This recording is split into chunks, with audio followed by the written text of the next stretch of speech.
Vamos lá, então, iniciar, pessoal, considerando, né, que é o nosso cronograma. Então, novamente, satisfação estar com vocês nessa manhã, para a gente tratar aqui de um tema tão rico, né, em relação à governança contratual e contratos internacionais. Esse evento faz parte de uma série de eventos que o PEC Advogados está promovendo, com temas atuais e também trazendo para vocês cases práticos, compartilhamento de desafios, né, aqui também que a gente tem com as nossas speakers. Nos próximos eventos aqui, o nosso cronograma vai ser disponibilizado também um link para vocês no chat. Então, é bacana que vocês acompanhem os próximos eventos, que vai ser também assim nesse formato de live, com tanto a parte positiva também, com bate-papo no segundo painel. Então, já explicando também para vocês a nossa dinâmica, nós vamos ter o primeiro painel com uma parte positiva. Vai participar aqui comigo, estamos o Bruno, que faz parte do time consultivo aqui do PEC Advogados, também o Gabriel Arantes, faz parte da equipe do consultivo do PEC Advogados. E teremos um segundo painel com as nossas speakers aqui, a Tatiana, que está aqui conosco. Temos também a Mariana Veiga e a Camila. Então, aqui, só já dando também uma breve, né, aqui do currículo delas, da mini-bio, mas eu vou falar também no segundo painel. A Camila Costa é coordenadora jurídica de contratos e societário do Grupo SPF. Tatiana Furtado, também advogada aí com uma larga experiência em departamentos jurídicos, é gerente da área de consultoria jurídica na Bradesco Seguros. E a Mariana Veiga, também especialista em Direito Empresarial, graduada aí desde 2007 pela PUC, e hoje está conosco falando da Eslovênia. Ela vai trazer também esse panorama, esse olhar ali no âmbito da União Europeia, que envolve os contratos internacionais. Então, já desejo a todos um bom evento, passo a palavra para a gente iniciar o nosso primeiro painel aqui com o Bruno. Obrigada. Desculpem, quanto a perguntas também, só para a gente já esclarecer, ao final dos painéis a gente vai deixar um momento de perguntas, então, por favor, podem direcionar no chat, que a nossa equipe aqui também vai fazer ali uma lista, né, das perguntas e vai traçar por temas para a gente ter essa abertura ao final, também para responder perguntas de vocês, tá ótimo? Obrigada, passo a palavra para o Bruno. Obrigada, pessoal. Obrigado, Grazi, bem-vindo, pessoal, obrigado por comparecer aqui ao evento, né? Como a Grazi comentou, a gente vai iniciar esse primeiro painel com uma parte um pouco mais positiva. Ela vai servir como um aquecimento para o segundo painel, onde as nossas convidadas vão trazer essa parte mais prática.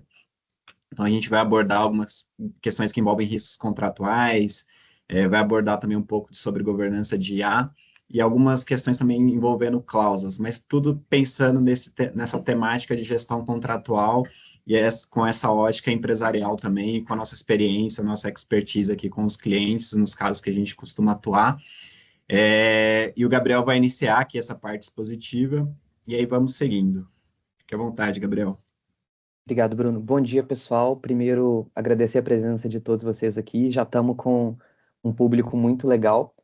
E como o Bruno falou, a ideia aqui é aquecer um pouco para a fala do segundo painel. Acho que a ideia aqui não é esgotar nenhum dos temas que a gente vai falar, mas trazer algumas pinceladas, colocar algumas ideias também na cabeça de vocês, até para permear um pouco melhor esse debate no segundo painel.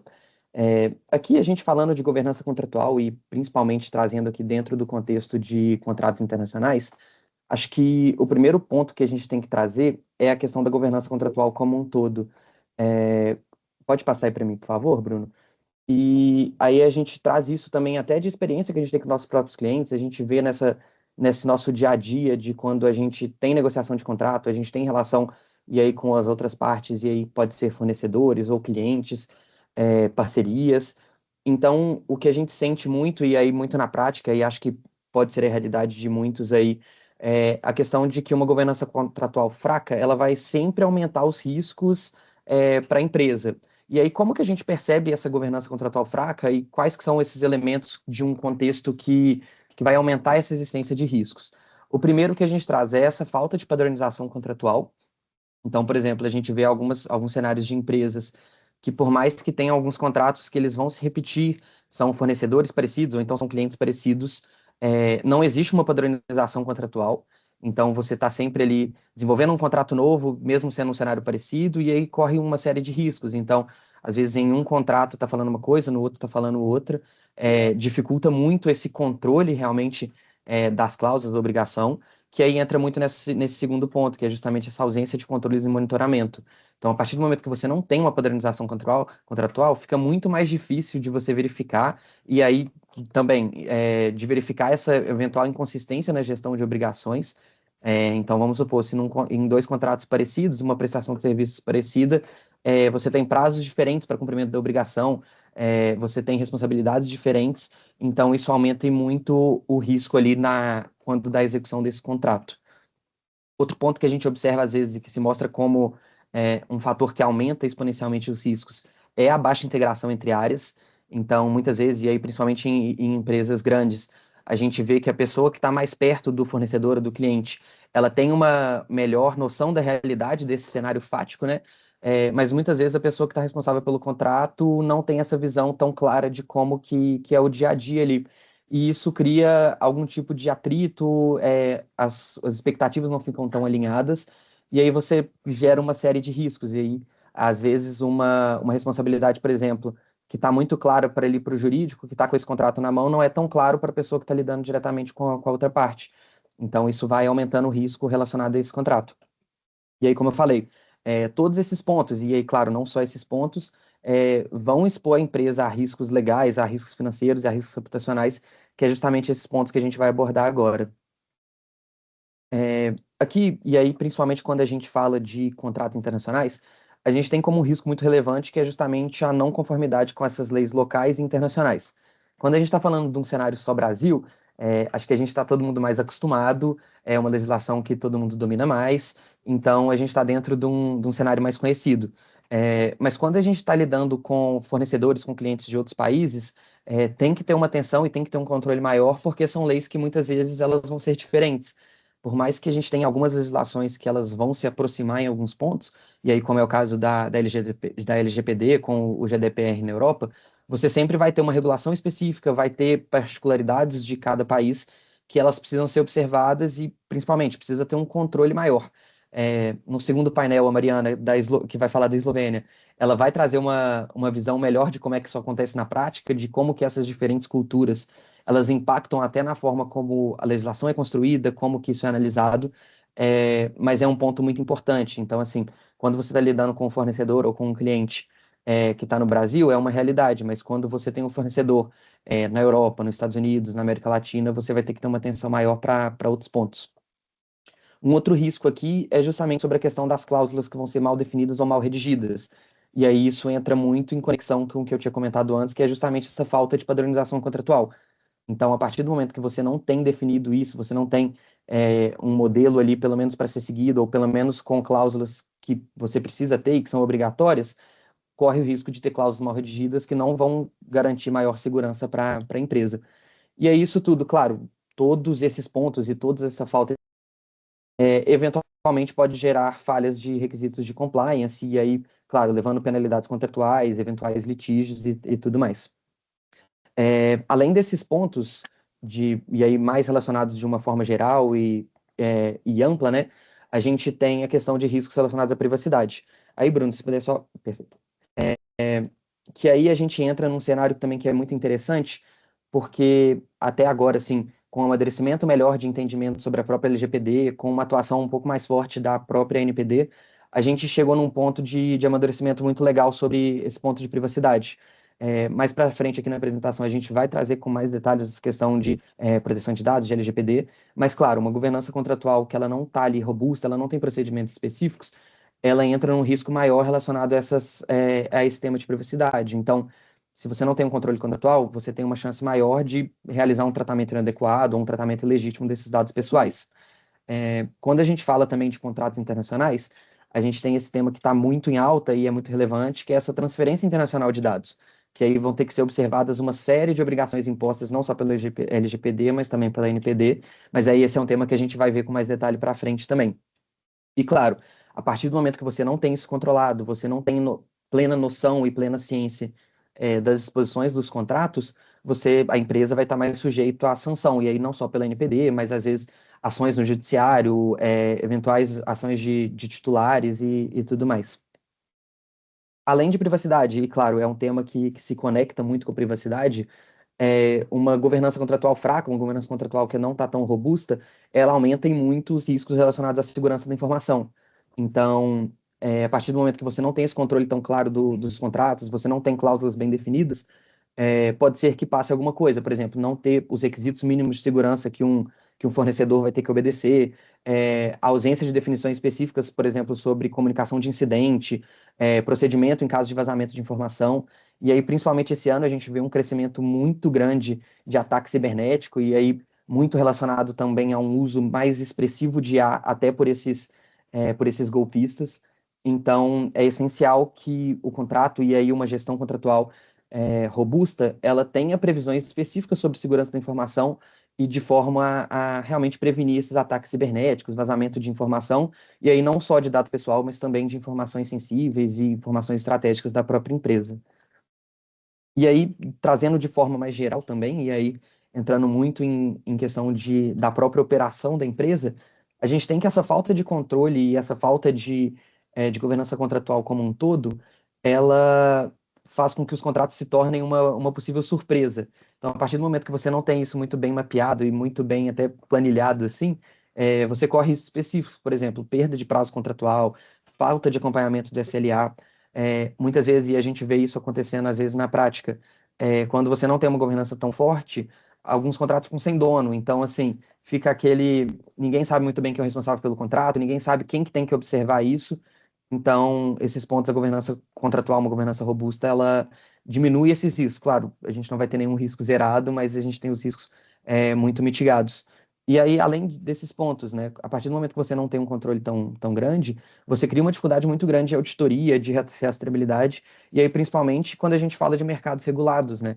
A partir do momento que você está sujeito à regulação mais específica e muitas vezes mais robusta, a partir do momento que você não consegue controlar tão bem isso torna um risco para a empresa. E aí, passo até de volta a palavra para o Bruno, que vai falar um pouquinho para a gente de inteligência artificial. Acho que é o tema do momento, né? Acho que cada dia que passa a gente recebe mais novidade, a gente vê mais coisa crescendo, e claro, isso impacta diretamente no âmbito de contratos, de governança contratual como um todo. Tá certo, obrigado, Gabriel. E até pegando um gancho do que o Gabriel trouxe, né? Essa questão de ter uma gestão descentralizada ou não tão forte dentro da empresa, uma gestão contratual, é sempre importante a gente lembrar isso. Claro, a gente vai abordar aqui com inteligência artificial, mas isso já é vamos dizer assim, deveria ser, né? Um mantra já para as empresas como um todo, independente de inteligência artificial ou não, que é a gestão contratual, ela não é um problema, não é um desafio jurídico, ela é um desafio da companhia como um todo, né? Então, desde quando você está ali em compras, em suprimentos para a contratação daquele fornecedor, quando você passa pelo processo de avaliação daquele fornecedor, e você vai passando pelas demais aprovações, seja de privacidade, seja da área de contrato, seja da área tributária.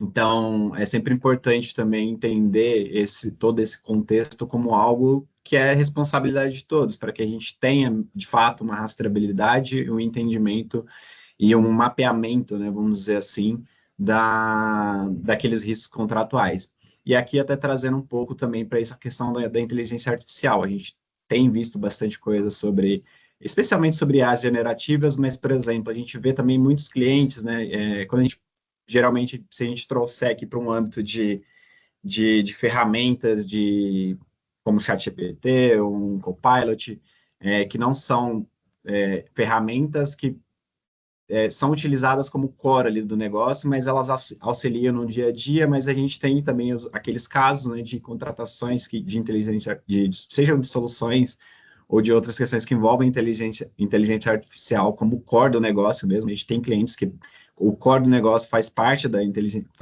está integrado ali com a inteligência artificial. Então, até na hora de você avaliar esses riscos, difere um pouco, tanto do que você vai colocar contratualmente, do que você precisa se atentar, e é muito importante, como eu comentei, de ter essa integração, né? Você conversar com uma pessoa que é responsável com a área, você entender qual que é a tecnologia. Hoje a gente também tem um desafio também de fornecedores que já estão na casa, mas que às vezes embarcam alguma ferramenta de IA e você só vai ficar sabendo na próxima renovação contratual. Então a gente tem também esse tipo de desafio. E isso cada vez mais vai integrando ali, né, nessa etapa do fluxo contratual. E claro, né, a gente tem alguns pontos importantes para abordar aqui com relação à inteligência artificial. Acho que a primeira delas é uma palavra que é um ponto que todo mundo acho que já ouviu bastante em vários contextos diferentes, que é a transparência, né? E como é importante essa transparência e como é difícil também, às vezes, você trazer essa transparência dependendo daquele contexto. A gente vai abordar também aqui alguns cases também do que acaba atraindo, né, a falta né? Então, a gente tem questões que envolvem tanto você estar utilizando uma ferramenta que usa IA, mas você não tem ciência de que daquela ferramenta utiliza IA, né? A gente traz aqui, né, que quase 90% dos consumidores gostariam de saber quando uma imagem, por exemplo, foi criada por inteligência artificial, e agora nesse contexto de eleição, por exemplo, vai ser algo que vai ser bastante explorado, né? A gente já viu um pouco nas eleições presidenciais passadas, mas eu acredito que para esse ano também isso acabe sendo cada vez mais explorado, né? E até brincando assim, acho que para mim, que como da minha geração que já cresceu ali com a internet, às vezes fica muito difícil de perceber quando a gente está vendo um conteúdo que tem um uso de inteligência artificial, imagina para outras gerações ou também em outras questões e também com essa evolução, o quão difícil vai ser, né? Então, acho que é importante também ter essa transparência, e isso também se reflete muito no contexto empresarial, quando a gente está falando de políticas internas, então, como que eu uso, para que eu uso, quais são os mecanismos de rastreabilidade daquela ferramenta, se aquilo faz parte do core, se aquilo faz parte para facilitar o meu dia a dia, né? Se fala muito também em ganho de tempo no dia a dia, né, com o uso da ferramenta. Isso são questões também que a gente vai abordar ali no segundo painel com as nossas convidadas. E até esse ponto das políticas, né, que são os chamados riscos invisíveis, né? E a gente vem trabalhando bastante isso com os clientes, né, de entender esse contexto, né, e claro, esse contexto de utilização da IA, ela precisa ser refletida de acordo com a realidade da empresa. Então, se eu tenho uma necessidade, né, e a gente bate muito nessa tecla também com os clientes, né, de entender se, primeiro, a gente tem essa necessidade, havendo essa necessidade, qual que ela é e como que essa ferramenta vai te ajudar para que eu consiga definir as diretrizes, as regras, né. Então, você tem um contexto mais simples de utilização ali para revisão de documento, para uma tradução, para a criação de uma imagem, para a criação de um vídeo, ou de outras questões mesmo de maquinários, por exemplo, que utilizam a inteligência artificial.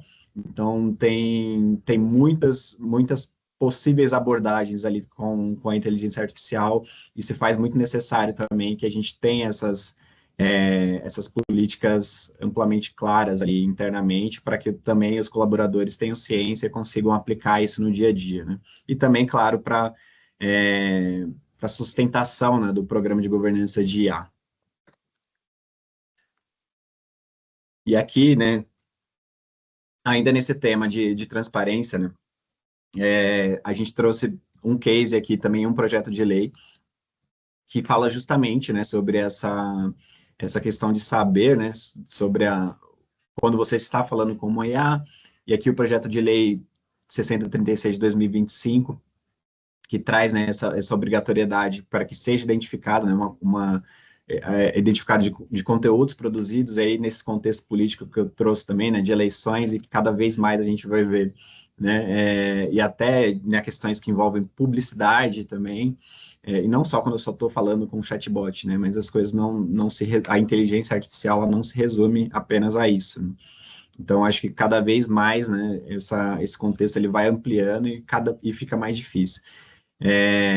E por isso também, né, desse entendimento dessas ferramentas, como elas funcionam, como elas trabalham, o que elas produzem, dentro desse contexto empresarial, pensando em políticas internas, né, a gente consegue trazer para aquele escopo, né, da empresa, do dia a dia da empresa também, para que eu consiga, e aí acho que também uma outra palavra, além da própria ética e transparência, mas também do treinamento mesmo, né, de treinamento de colaboradores, de entender todos aqueles regramentos, porque às vezes acaba sendo um pouco complexo de visualizar no dia a dia, né.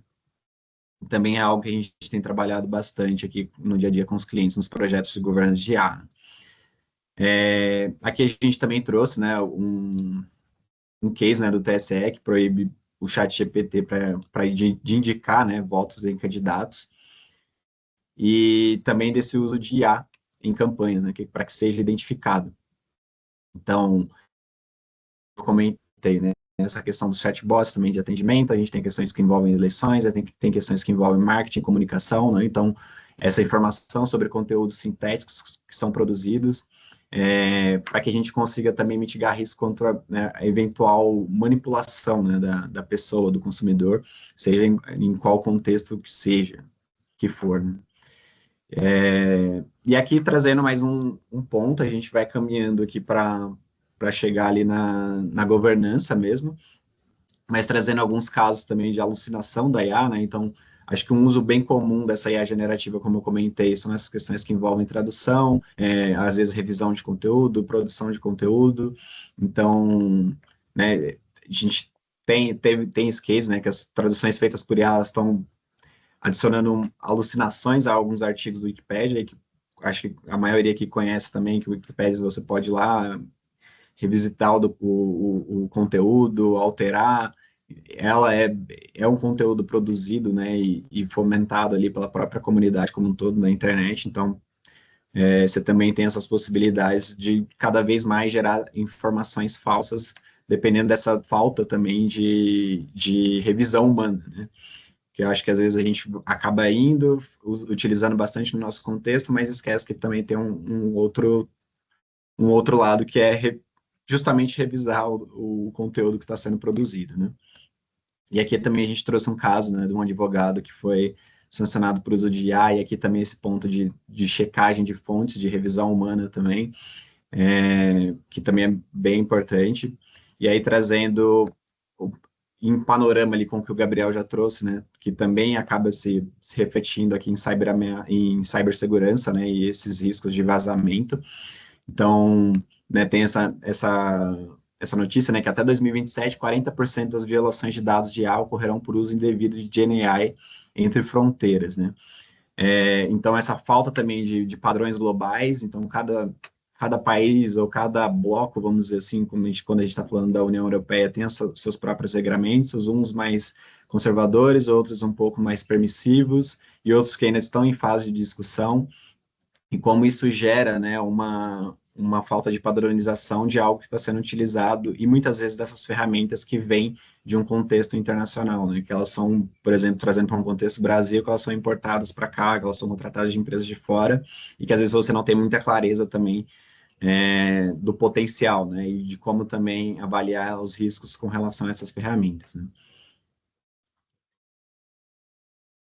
Então, a gente tem, né, essa questão da rápida adoção da IA generativa, as preocupações sobre a localização de dados, né, e também a questão de transferências, né, que a gente também vai abordar ali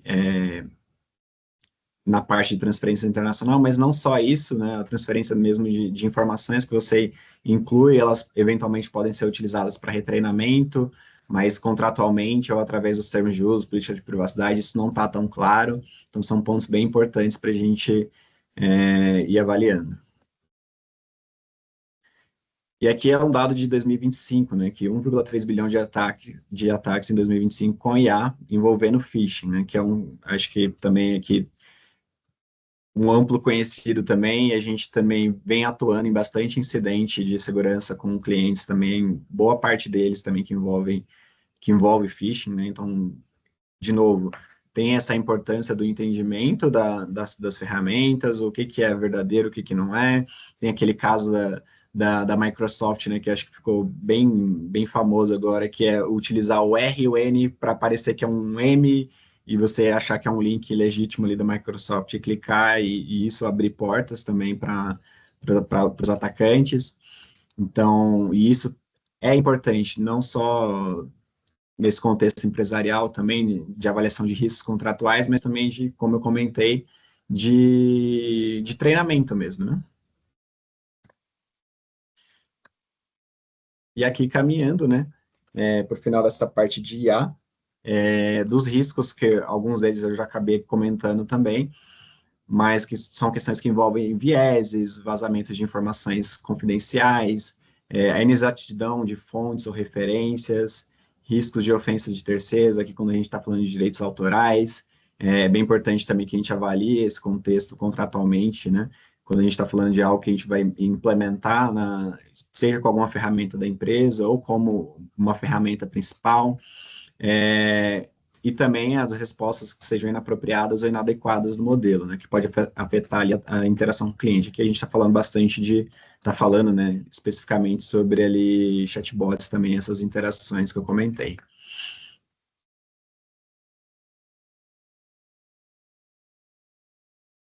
E aqui a gente também tem traz, né, alguns riscos, como eu já também acabei comentando, né, a questão da transparência e privacidade, que o Gabriel trouxe também nessa primeira parte, o viés ético de segurança cibernética também, de IPI e de concorrência desleal, né? E como que isso a gente acaba avaliando, que é o requisito inegociável aqui, que é um dos pontos centrais que a gente está comentando, que é a governança.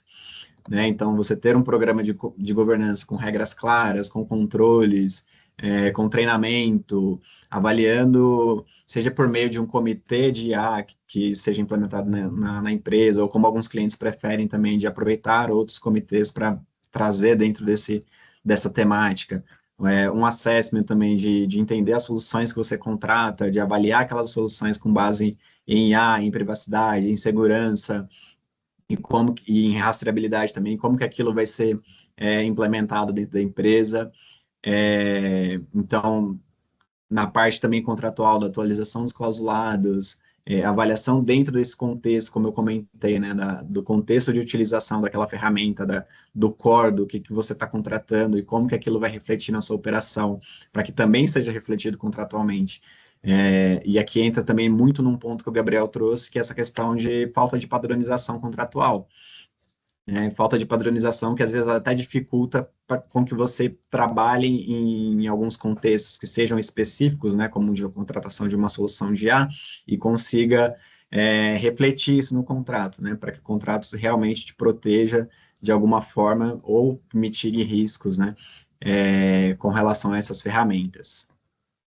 E aqui eu volto, né, a palavra para o Gabriel para a gente aprofundar também em algumas questões que envolvem cláusulas, aqui já caminhando um pouquinho para o final do nosso painel, para seguir também ali com essa parte mais prática com as convidadas. Fique à vontade, Gabriel. Legal. Obrigado, Bruno. Acho que puxando até um gancho na sua última fala, e acho que é um dos pontos principais quando a gente fala de governança contratual, é essa questão de padronização mesmo, né? Então, o Bruno trouxe alguns pontos bem relevantes de IA, a gente vai trazer também alguns exemplos, alguns tópicos específicos sobre esse reflexo da IA, como que isso tem que ser refletido no próprio contrato. Mas aí aqui a gente pode passar, Bruno? A gente trouxe também, e aí, claro, fazendo um disclaimer que é importante, por óbvio que cada caso vai ser um caso, dependendo da realidade do cliente, dependendo da realidade do fornecedor e da outra parte. Claro que isso pode sofrer alterações, mas aqui a gente trouxe alguns pontos que são bem importantes, principalmente quando a gente fala de contratos e contratos internacionais. O primeiro que a gente trouxe aqui é justamente ter uma previsão específica da estrutura de governança, e aí, de forma exemplificativa, a gente trouxe essa cláusula, mas aí quais que são os pontos principais e quais pontos que devem ser prestados atenção? A questão de definição de ponto focal, e aí você evita toda aquela dinâmica de não saber quem que é o responsável pelo cliente, pelo contrato, disso não ficar solto dentro da estrutura da empresa. Uma definição de rotina de reuniões, e aí a depender do tempo, mas mensalmente, trimestralmente, a gente vê alguns casos, alguns cenários um pouco mais complexos que fazem reunião semanalmente ou quinzenalmente, mas isso é muito importante também para que você mantenha o controle sobre esse contrato, para não ficar uma coisa solta dentro dessa estrutura. Tem também a questão de escalonamento de decisões, uma definição de responsabilidade ali dentro da própria empresa, quem que vai tomar as decisões sobre isso, quem que vai ser o responsável. Outro tópico que é muito importante, e aí principalmente quando a gente fala de contratos internacionais, é uma definição expressa de quais que vão ser as leis aplicáveis, qual que vai ser o foro de resolução de disputas. Claro, aqui no Brasil a gente já está acostumado, a gente tem regras específicas para definição de foro, mas quando a gente está trazendo um fornecedor ou um cliente de fora, a gente está cansado de ver aqui com os nossos próprios clientes esse é um tema que gera muita discussão e muitas vezes até mais do que outros pontos comerciais. Então, imagina, a gente tem ali uma relação que tem uma parte aqui no Brasil e outra na Europa ou nos Estados Unidos, em algum outro país da América Latina, e sempre fica todo mundo tentando puxar a sardinha para o seu lado, né? Então, é muito importante, e aí até para evitar discussões no futuro, que isso já esteja previsto de forma expressa no contrato. E aí não só qual que vai ser a legislação aplicável, mas também qual que vai ser o foro para essa resolução de disputa, se vai ser um procedimento arbitral, se vai ser no próprio judiciário. Então é muito importante que isso já esteja previsto no contrato. Um outro ponto que a gente sempre traz para os clientes como recomendação e a gente observa como uma prática muito positiva é a questão de definições muito expressas sobre SLA e sobre o próprio controle desses prazos que forem combinados com a outra parte. E aí, aqui, principalmente quando a gente fala de contratos que têm algum tipo de fornecimento de serviço, muitas vezes contratos de tecnologia, por exemplo, envolvendo software, desenvolvimentos, às vezes uma plataforma. Então, é muito importante que a gente tenha uma cláusula, e muitas vezes até um próprio anexo específico sobre esse tema, que traga definições objetivas sobre esses prazos. Então, por exemplo, está sendo contratada uma plataforma, qual que é o período mínimo de disponibilidade que essa plataforma tem que ficar no ar durante um período de tempo, para que não enseja multa, ou então, deu algum problema na plataforma, qual que é o tempo de uma resolução de chamado por parte desse fornecedor? Então, é muito importante que isso esteja previsto no contrato, até para eventuais atritos no futuro, até para as partes terem até uma expectativa já criada ali com base no que está previsto no contrato. E aí, claro, muito importante ter essa definição objetiva dentro do próprio contrato, mas também ter previsões expressas de multas. Então, o que a gente vê muitas vezes é que, por mais que tenha um prazo bem definido no próprio contrato, muitas vezes não tem uma penalidade específica, então acaba que a cláusula ela não é exigida da forma adequada.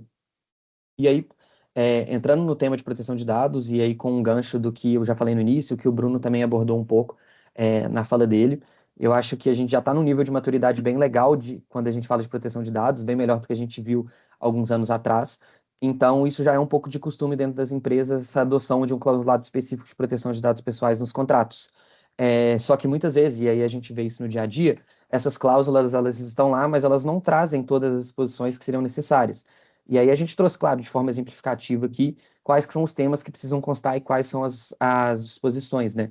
Por exemplo, a definição de responsabilidade das partes é sempre muito importante, até para evitar algum tipo de alegação de que não era responsabilidade de uma parte ou da outra. A determinação de medidas de segurança e confidencialidade. E aí, pensando também na parte de cibersegurança, de segurança da informação como um todo. Regras para notificação de incidentes, prazo de reporte, questão de resposta de titular, como que vai ser o fluxo, qual que vai ser a comunicação entre as partes, vai existir um fluxo de cooperação entre as partes, então, por exemplo, a contratante vai poder solicitar documentos para esse fornecedor, em que prazo que essa solicitação tem que ser atendida. Então, assim, são temas muito complexos dentro desse tema de proteção de dados e que a cláusula precisa constar de forma objetiva até para evitar eventual discussão no futuro. E aí, dentro de proteção de dados, a gente tem dois temas que são sempre muito importantes. E aí, não só quando a gente fala de contratos internacionais, mas também de contratos como um todo. E aí, o primeiro deles é a questão da definição dos agentes de tratamento. A LGPD, e com as definições da NPD, trouxe essas duas figuras de agente de tratamento, que são os controladores e os operadores. E aí, você pode ter um cenário que vai ser um controlador e um operador, ou então dois controladores, e aí podendo atuar numa controladoria conjunta, numa controladoria singular. Mas é muito importante também que isso esteja muito bem definido no contrato. E aí, claro, não adianta só colocar no contrato e não observar qual que é a realidade fática dessa relação contratual. Então, a primeira coisa a se fazer quando for fazer essa definição dos agentes de tratamento é justamente entender qual que é esse fluxo de tratamento, como que as partes vão agir, quem que vai ter uma relação direta com o próprio titular, até para isso refletir. E aí, claro, isso está muito atrelado a quais vão ser as responsabilidades de cada uma das partes, se vão ter diretrizes específicas de tratamento que o controlador vai passar para o operador, regras específicas de monitoramento de conformidade, auditoria, contratação de suboperador, são todos temas que é muito importante que já conste desde o início no contrato, para eventuais discussões, e aí pensando na própria governança contratual como um todo, para tornar a operação como um todo mais segura para as duas partes que estão ali no contrato.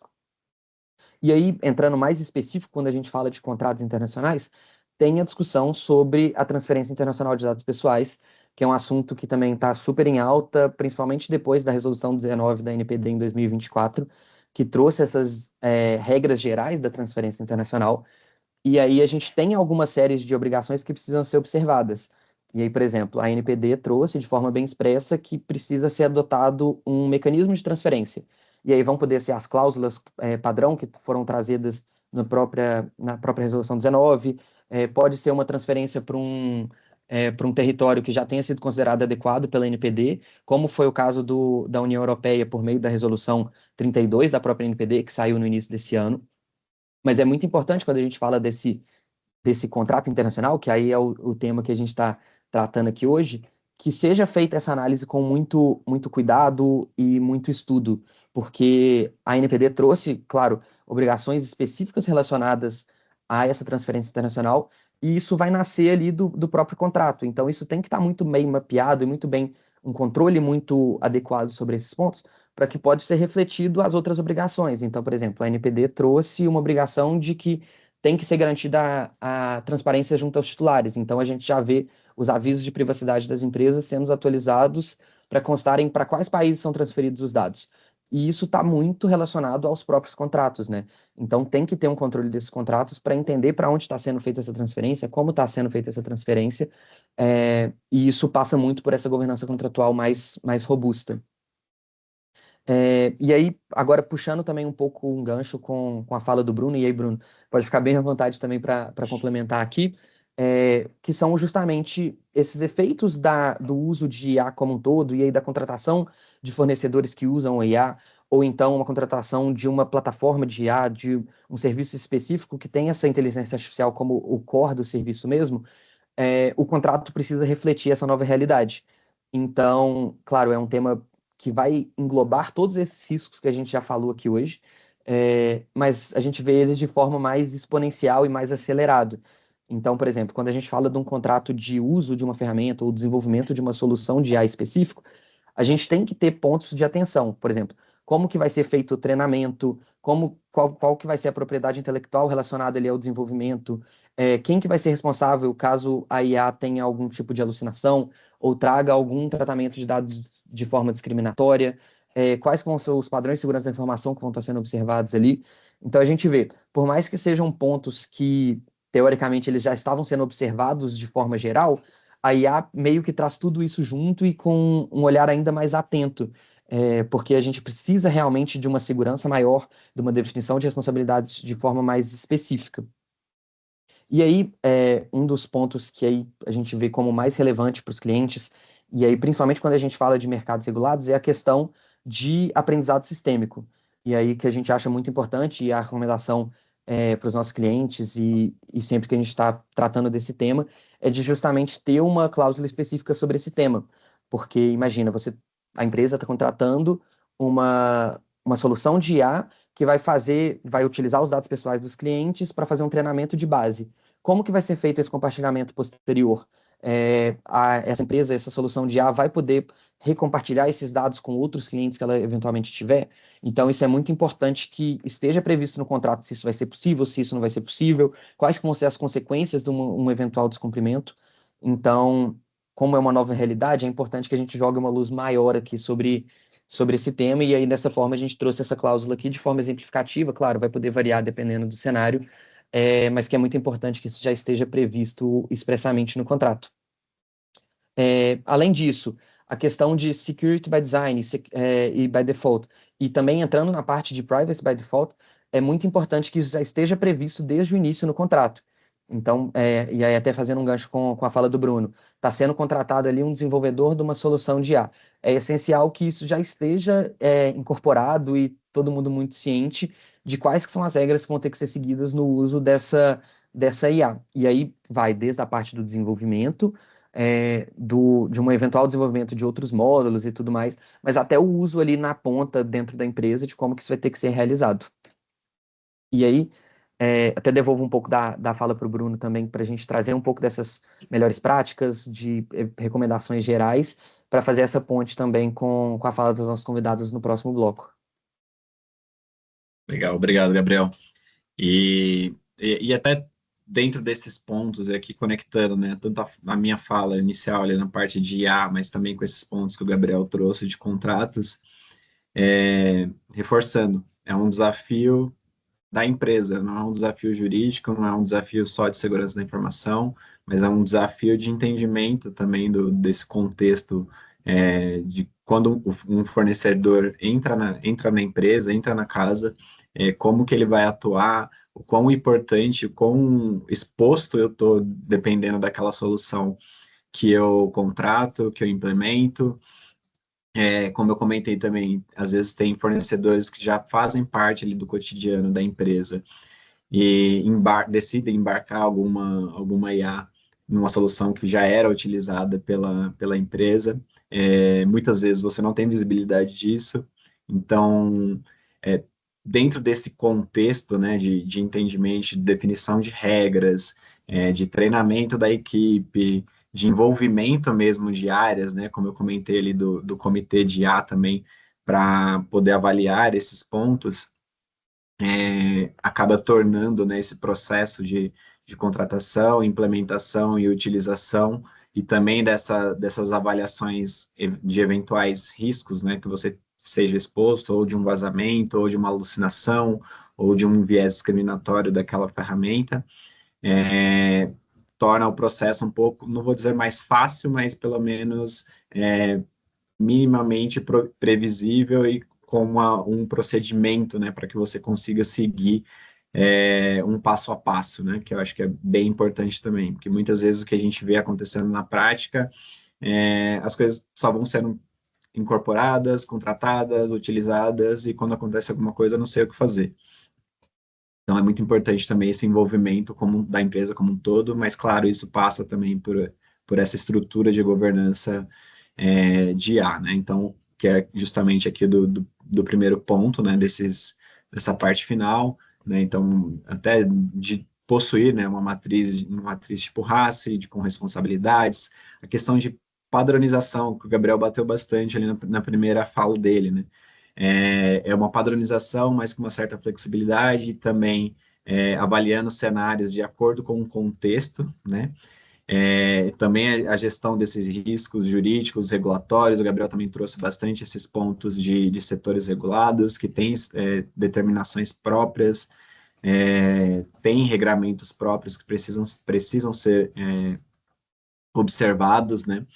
E também dentro desse contexto, a comunicação, o alinhamento entre as áreas, né, para avaliação dessas soluções, desses contratos, enfim, de ter mesmo essa participação e de não ter aquela questão que também o Gabriel trouxe muito bem, que é o contrato que não tem dono, né? E isso passa, obviamente, por um monitoramento contínuo, também a questão que envolve auditoria interna, auditoria externa, né, e revisão também periódicas desses procedimentos, desse processo de gestão contratual, e a questão que envolve questões mais comerciais e também de obrigações ali do contrato, que é controle de prazos, questões que envolvem SLA, que o Gabriel também trouxe, obrigações financeiras, de renovação, às vezes também de ter em mente, né, que de eventual solução que você tem dentro da casa, o quão quanto ela é importante no dia a dia e quais barreiras, vamos dizer assim, quais guardrails a gente tem que colocar ali na operação para que não, caso aconteça alguma coisa, isso não impacte, ou que o impacto seja o mínimo possível dentro da operação, né? Especialmente nesses casos que a gente está falando de soluções, né, que sejam o core do negócio, né? A gente também trabalhou em muitos casos com os clientes que eventualmente não tinham esses guardrails, não tinham essa visão do todo, e essa visão do todo, né, resumindo tudo isso que eu falei, obviamente é com regras claras, definições e envolvimento também das áreas, e essa padronização dos contratos e dessa gestão contratual também. E aqui a gente finalizou, né, esse primeiro painel. Eu passo de volta aí a palavra para a Grazi, para a gente já ir iniciando o próximo painel com as nossas convidadas. Excelente, obrigado, Bruno. Antes da gente iniciar, então, só dei uma olhada aqui, a gente tem uma dúvida, né? Colocaram no chat. É da Ana Paula Copete. Desde já, muito obrigada, viu, Ana Paula, pela aqui, contribuição, pela participação. Então, a Ana Paula colocou que a dúvida seria: quando usar a IA para revisar textos, cláusulas, por exemplo, revisão de ortografia e de estrutura do texto, se também deve aplicar disclaimer, mencionando que o conteúdo é criado com auxílio de IA supervisionada. E para também aqui comentar o tema e também debater sobre a pergunta, nós temos conosco tanto o Leandro Lissoli quanto a Patrícia Peck. Peck, por favor, fique à vontade. Obrigada aqui também. Bom dia a Bom dia. todos. Que bom, Ana Paula, sua pergunta, viu? Que eu acho que essa é uma das perguntas que a gente tem tido mais frequentes no dever de transparência, que é quando a gente menciona que teve o uso da inteligência artificial, né? Logicamente, quando você já tem um conteúdo próprio que você desenvolve e a IA aperfeiçoa, nós não enxergamos que o critério de ter que fazer a menção do uso da IA realmente tem a mesma relevância do que quando você solicita através de um prompt para a IA, para ela realmente trazer na IA generativa um conteúdo mais substancialmente feito por IA, né? Então, vamos dar um exemplo de que eu quero que seja gerada uma imagem, né? Ou que eu quero que seja construída uma apresentação de PowerPoint, ou que eu quero que seja escrito um texto para uma determinada obra, uma capa de livro. Aí o processo de criação acaba trazendo, sim, um requisito de uma transparência, né? Então, hoje você vê anunciantes já dizendo, né, imagem feita por IA, logicamente os próprios desenvolvedores também estão trazendo, a partir da solução da IA, a rotulação, né? Mas tem muito a ver, né, com a forma de uso, com o caso de uso. Eu escrevi um e-mail e gostaria que melhorasse o e-mail, gostaria de traduzir ele para outro idioma, nós não vemos essa necessidade, tá? Então, fico feliz aqui com a apresentação do Bruno, do Gabriel, né? O Leandro já chegou aqui também. Essa pauta de contratos e de tecnologia foi o que abriu a porta do escritório no começo dos anos 2000. Então, é o nosso feijão com arroz até hoje, de trabalhar o entendimento, né, de novos clausulados a partir de novas tecnologias, limites de responsabilidade, até a parte de glossário, de conceitos, se fica claro, né, lembrando que o contrato estabelece as regras entre as partes, mas também é o instrumento mais dinâmico de definição de obrigações e limites. Eu estarei em Brasília agora, quinta e sexta, e todos querem saber, e o marco legal da IA, como é que está essa história do PL 2338? E o que eu posso dizer, gente, ele é de 2023, com todo um debate. Nós estamos em 26, num ano eleitoral. Então, ele próprio já vai sofrendo o que a gente chama de obsolescência, porque a IA está acelerada. Então, o nosso PL, a redação, já estava sujeita a melhoria pelas audiências públicas feitas no ano passado, por não ter previsto o cenário da IA agêntica, de agentes de IA. E o que a gente tem visto de movimento em 2026 é as empresas trazerem, então, uma prioridade de governança, porque não dá para ficar mais um ano sem uma regra clara de uso da inteligência artificial, sem um framework ali de avaliação do assessment de terceiros, né? E aí, se lá na frente sai o marco legal, você faz uma atualização, retroalimenta, mas a probabilidade disso virar 2027 já é elevada aí para as discussões que têm se tido em Brasília. E o que pode sair esse ano são regulamentações mais setorizadas, mais verticais, e faço aqui a menção, né, da Resolução 2454 do Conselho Federal de Medicina, já querendo trazer uma regra mais específica de IA ali para uso na saúde, e também as iniciativas de Conselho Nacional de Justiça, da própria OAB, em cima de usos do judiciário.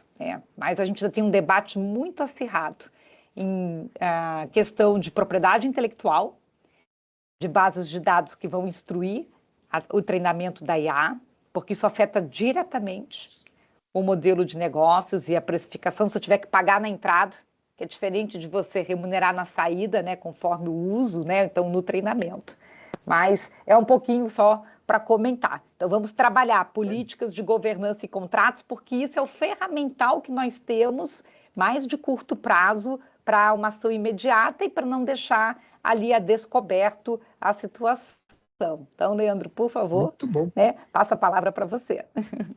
Obrigado, Peck, Grazi, parabéns aí, Bruno, Gabriel, excelente apresentação em si, os temas realmente vocês abordaram aí com muita propriedade, como a gente espera do time aqui do escritório, né? Vocês aí dominam muito. Ô, Grazi, eu estou um pouco atrasado aqui no cerimonial, né? Mas eu falei, não, deixa eu entrar entre os painéis, porque eu vou apresentar, então vou chamar a Grazi para ela moderar o painel seguinte, né? Mas eu não poderia deixar de comentar. Hoje aqui no escritório a gente está vivendo alguns desafios junto aos clientes, principalmente no que diz respeito aos contratos.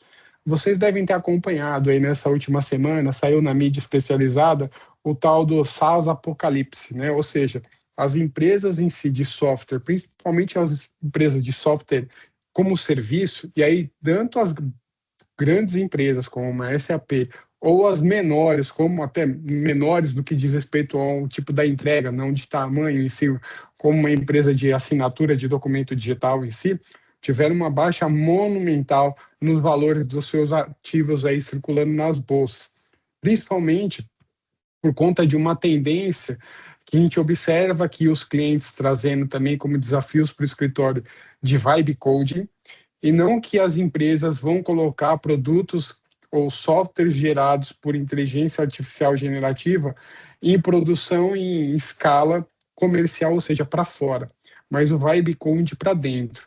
Então, antes, o que as áreas internas faziam de painéis em BI, dashboard, hoje as áreas estão com a IA generativa e principalmente com o Cloud, construindo softwares internos para atender determinadas atividades, e com isso, essas empresas que entregam SaaS estão aí perdendo um possível mercado. Um outro ponto que é importante, que eu passei aqui, os rapazes aqui, o Bruno e o Arantes comentaram, é uma prática que a gente está observando das grandes empresas terminarem com qualquer modelo on-premises, ou seja, aqueles modelos que você tinha no ambiente dentro da sua estrutura ou numa nuvem própria sua, estão trazendo uma série de benefícios e investimentos ou oportunidades financeiras para você migrar para uma nuvem deles, e aí pegar nos grandes players do mercado, você começa a observar isso. Em contrapartida, na parte jurídica, a gente tem que olhar quais são as condições disso, em especial a repatriação, ou como muitas vezes nas cláusulas trazem o egress fee, ou seja, o custo de trazer esse dado de volta para você não ficar um refém amarrado com o seu fornecedor para o resto da vida. E um outro ponto, e aí, Grazi, eu já chamo você para o painel para ficar no radar, e essa discussão, tem mais 2 pontos que estão em discussão, inclusive nossa aqui dentro da banca, que está ligado à propriedade intelectual desses softwares que estão sendo gerados com IA generativa, e aí eu registro, não registro, e os desafios de contrafação. Você imagina que uma empresa pediu para o software fazer algo, ele fez e criou, a empresa levou para o registro. A outra empresa concorrente também pediu, e o código-fonte praticamente ou é muito parecido. Como é que eu trabalho isso depois numa atividade pericial, como acontece aqui no escritório? E a IA, e aí até conversando com a PEC nesse final de semana, que a gente trazendo o tema para os nossos clientes, o uso da IA, e aí foi uma preocupação já latente das ações financeiras, o uso da IA, em especial, se eu não me engano, o Mythos, que é uma outra vertical da Anthropic, para fazer testes de vulnerabilidade. Ele conseguiu muita velocidade, num custo muito baixo, identificar vulnerabilidades. Como é que eu deixo muito claro esse trabalho agora, eu entregando uma solução para o mercado, a responsabilidade desse fornecedor de rodar ou de passar por essa camada de análise de riscos e vulnerabilidade da aplicação, né? O recall ou uma atualização de segurança que não gera consequências não existe mais. Ontem nós participamos do evento da CrowdStrike, uma das principais aí, fornecedoras de segurança e cibersegurança no mundo, e eles trouxeram os números que me espantou, que foi hoje que em menos de 48 horas os agentes criminosos já conseguem instalar dentro das empresas um malware, ou seja, um artefato malicioso, a partir de uma comunicação de uma vulnerabilidade. Ou seja, eles estão gastando menos do que 24 horas para conseguir criar o malware e aplicar ele dentro das empresas. Se eu não estou usando uma IA para me ajudar nessa jornada de segurança, para colocar uma solução dessa no mercado, eu, como fornecedor, eu estou sendo, de um certo modo, negligente ou omisso. E essa é uma discussão que vai vir para o judiciário e aqui para a banca já começou. E aí, Grazi, deixa eu parar de falar, porque eu não sou parte do painel. E eu estou, então, puxando você, Grazi, para ser aí a moderadora do próximo painel, que contaremos com a presença aqui de ilustres advogadas, contratualistas e, em especial, contratualistas extremamente competentes na área de digital e propriedade intelectual. E aí, Grazi, você é uma delas, passo a palavra para você. Obrigada, Leandro, obrigada. É sempre rico ouvir vocês, né, tanto a PEC quanto você, com toda essa jornada que já tem, né, de experiência aí também falando de Você tecnologia. está chamando a gente de velho, é isso mesmo? Não, assim, não, a porque eu nossa cara de pau, Grazi? Pelo contrário, Maduro, aí maduro, Maduro, maduro, experiente. madurinho, isso aí. Muito bom. Excelente. Então, vou chamar aqui as nossas convidadas para compor no nosso painel e teremos debates também ricos e mais direcionado, então, à prática, né, à experiência e aí, os desafios que elas têm no dia a dia. Então, aqui nós temos a Camila Costa.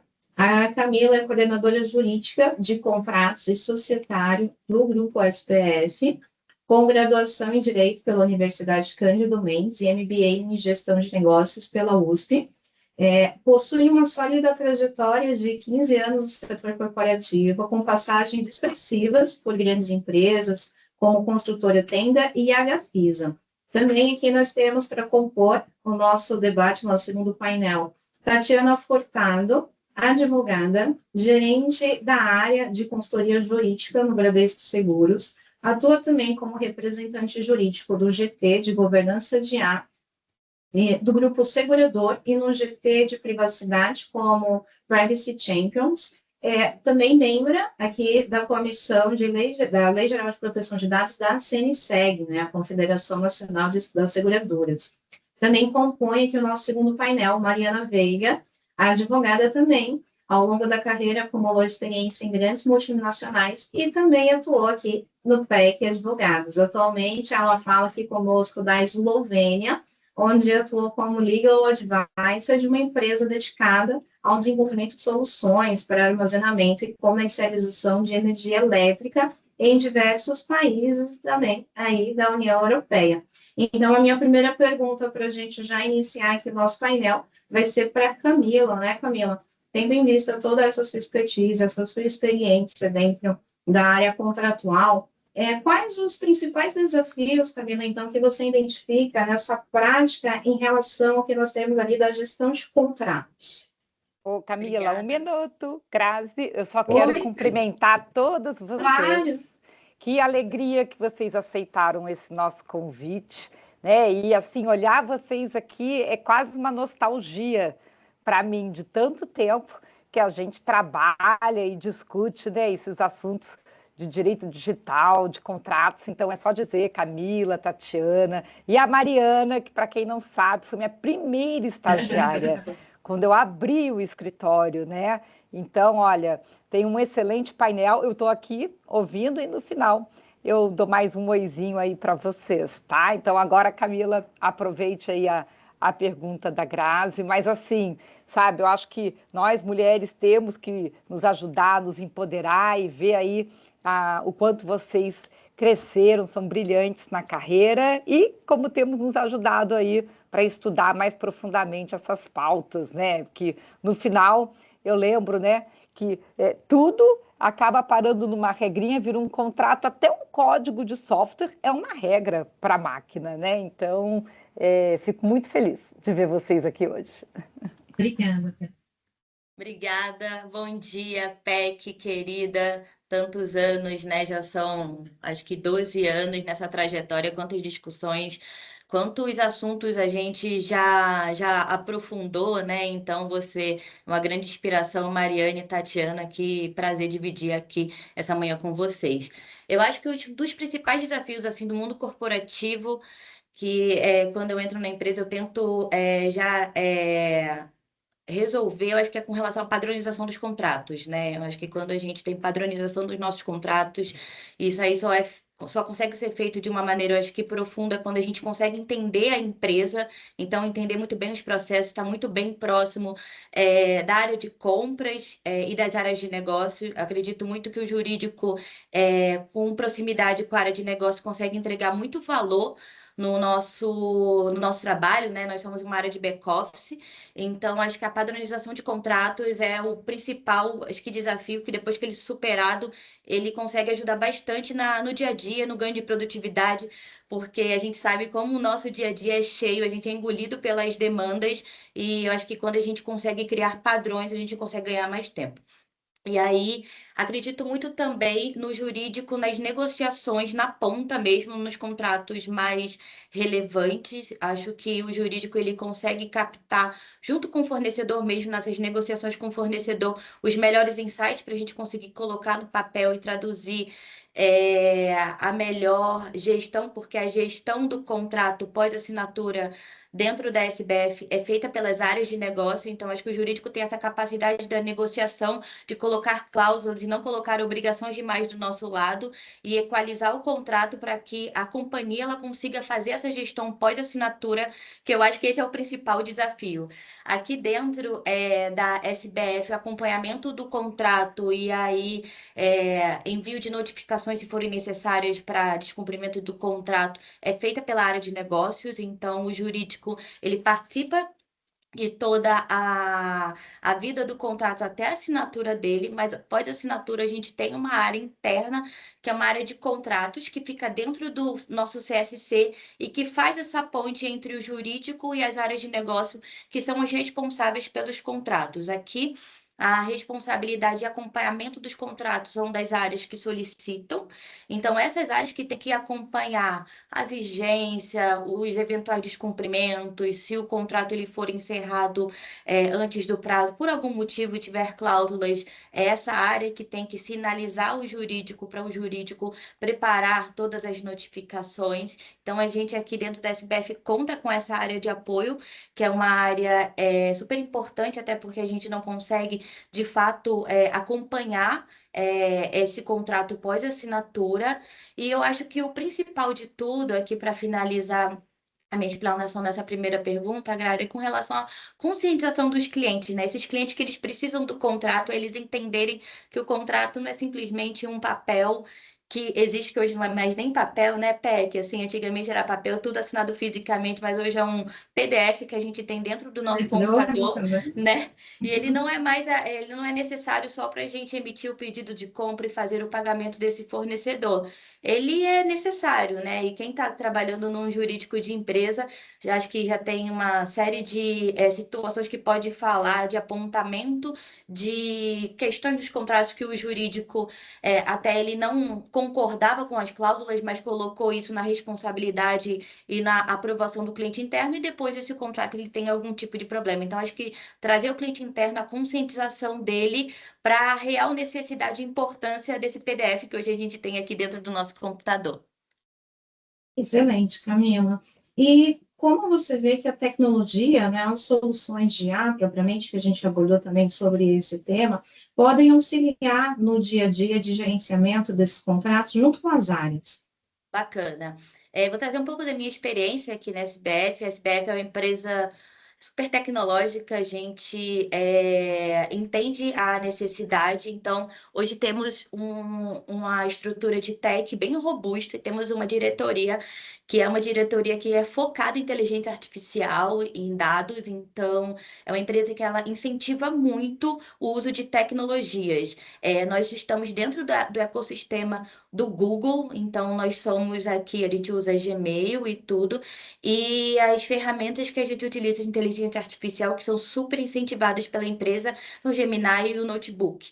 Então, a companhia, ao longo desse ano, está explorando mais esse assunto, então está trazendo para debate com conscientização mesmo, mas o jurídico já é um jurídico que já usa inteligência artificial há bastante tempo, né? Então, já estou utilizando pelo menos desde 2024, 2023, com bastante intensidade, e aqui no nosso dia a dia ele é super necessário para a gente conseguir também dar velocidade nessas revisões de contratos, né? Então, como a gente tem a parceria com o Google, o nosso contrato, né, a nossa parceria com o Google, o Gemini ele não é treinado com base nas nossas informações, a gente consegue utilizar com bastante flexibilidade aqui dentro da empresa, então o meu time e eu, a gente utiliza muito para ajudar realmente a gente na construção das cláusulas. Então, a inteligência artificial, ela não cria desde o início, mas ela ajuda a melhorar, ajuda a dar uma robustez nas cláusulas, e com isso a gente ganha muita produtividade e ganha muito mais agilidade na revisão desses contratos, né?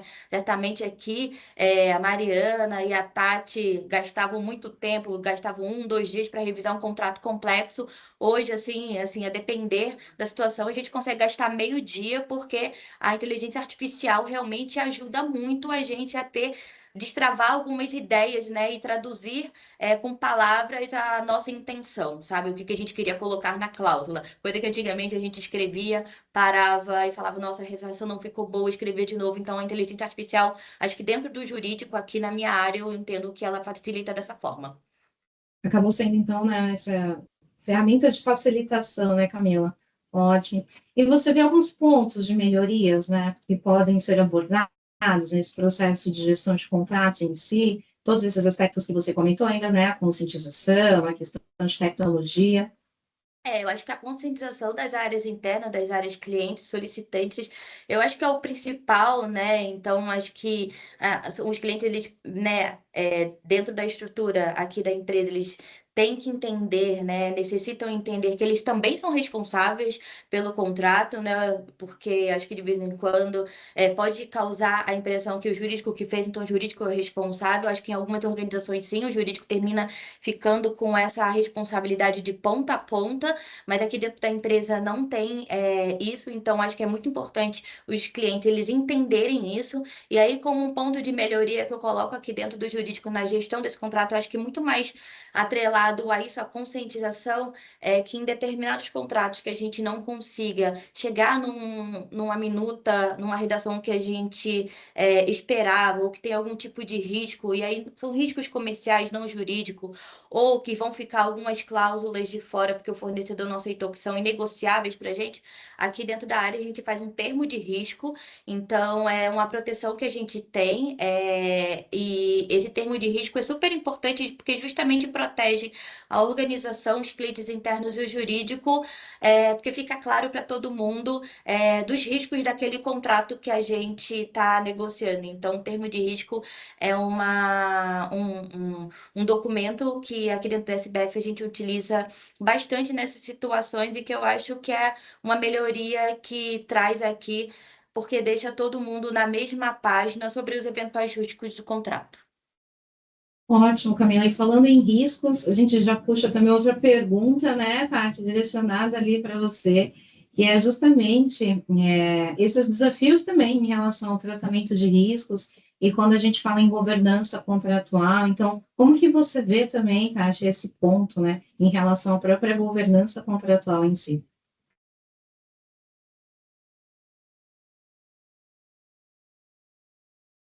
Bom dia a todos. Primeiro aqui saudando a vocês. É um prazer e uma alegria estar aqui compartilhando reflexões com colegas especialistas e para falar sobre governança contratual, né? É um tema que eu sou especialmente apaixonada e que deixou de ser jurídico operacional e passou a ocupar a agenda estratégica da alta liderança.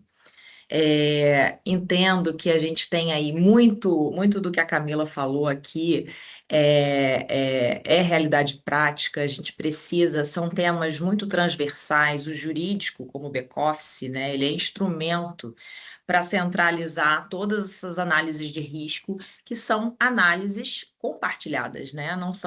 A gente não pode acreditar que uma única área vai ser responsável por fazer toda a análise de risco, mapear aquele risco e a tomada de decisão, que é do negócio. Então, entendo que é uma atividade colaborativa que a gente precisa ter inteligência coletiva, participação ativa das áreas para que a gente possa ter um mapeamento adequado de risco. Eu acho que isso é o grande desafio dentro das grandes corporações, para além de um contrato bem estruturado, porque o papel aceita tudo, como a própria Camila já falou, a gente precisa ter a gestão do ciclo de vida do contrato. Sem a gestão, sem a aderência prática do que está como regra no papel, a gente não vai a lugar nenhum, né? E ter essa conscientização interna é algo muito relevante, porque, como a Camila mesmo colocou, estou citando muito a Camila porque você foi a primeira painelista, né? E é a realidade que a gente enfrenta aqui. É uma responsabilidade compartilhada. O gestor do contrato, ele precisa conhecer o contrato tão bem quanto o advogado, quem redigiu aquele combinado, né? E isso é algo que precisa ser conscientizado dentro das grandes corporações. Aqui no Grupo Seguradora, a gente tem, na minha área, a gente estabeleceu aí agendas positivas, que são conversas semanais para a gente alinhar fluxo. E para falar de contratos específicos, de negociações densas, né? A gente precisa trazer. Eu tenho que falar a língua do negócio, o negócio precisa entender a visão do jurídico. Porque no final do dia, é como se a gente estivesse atuando em projeto. Está todo mundo trabalhando em prol da sustentabilidade do negócio. Então, como eu falei aqui no início dessa minha fala, né? Contrato é ativo estratégico de negócio, não é burocracia. Né, visão estratégica. Então, eu entendo que a gente precisa coordenar aí muitas visões e trabalhar num prol comum.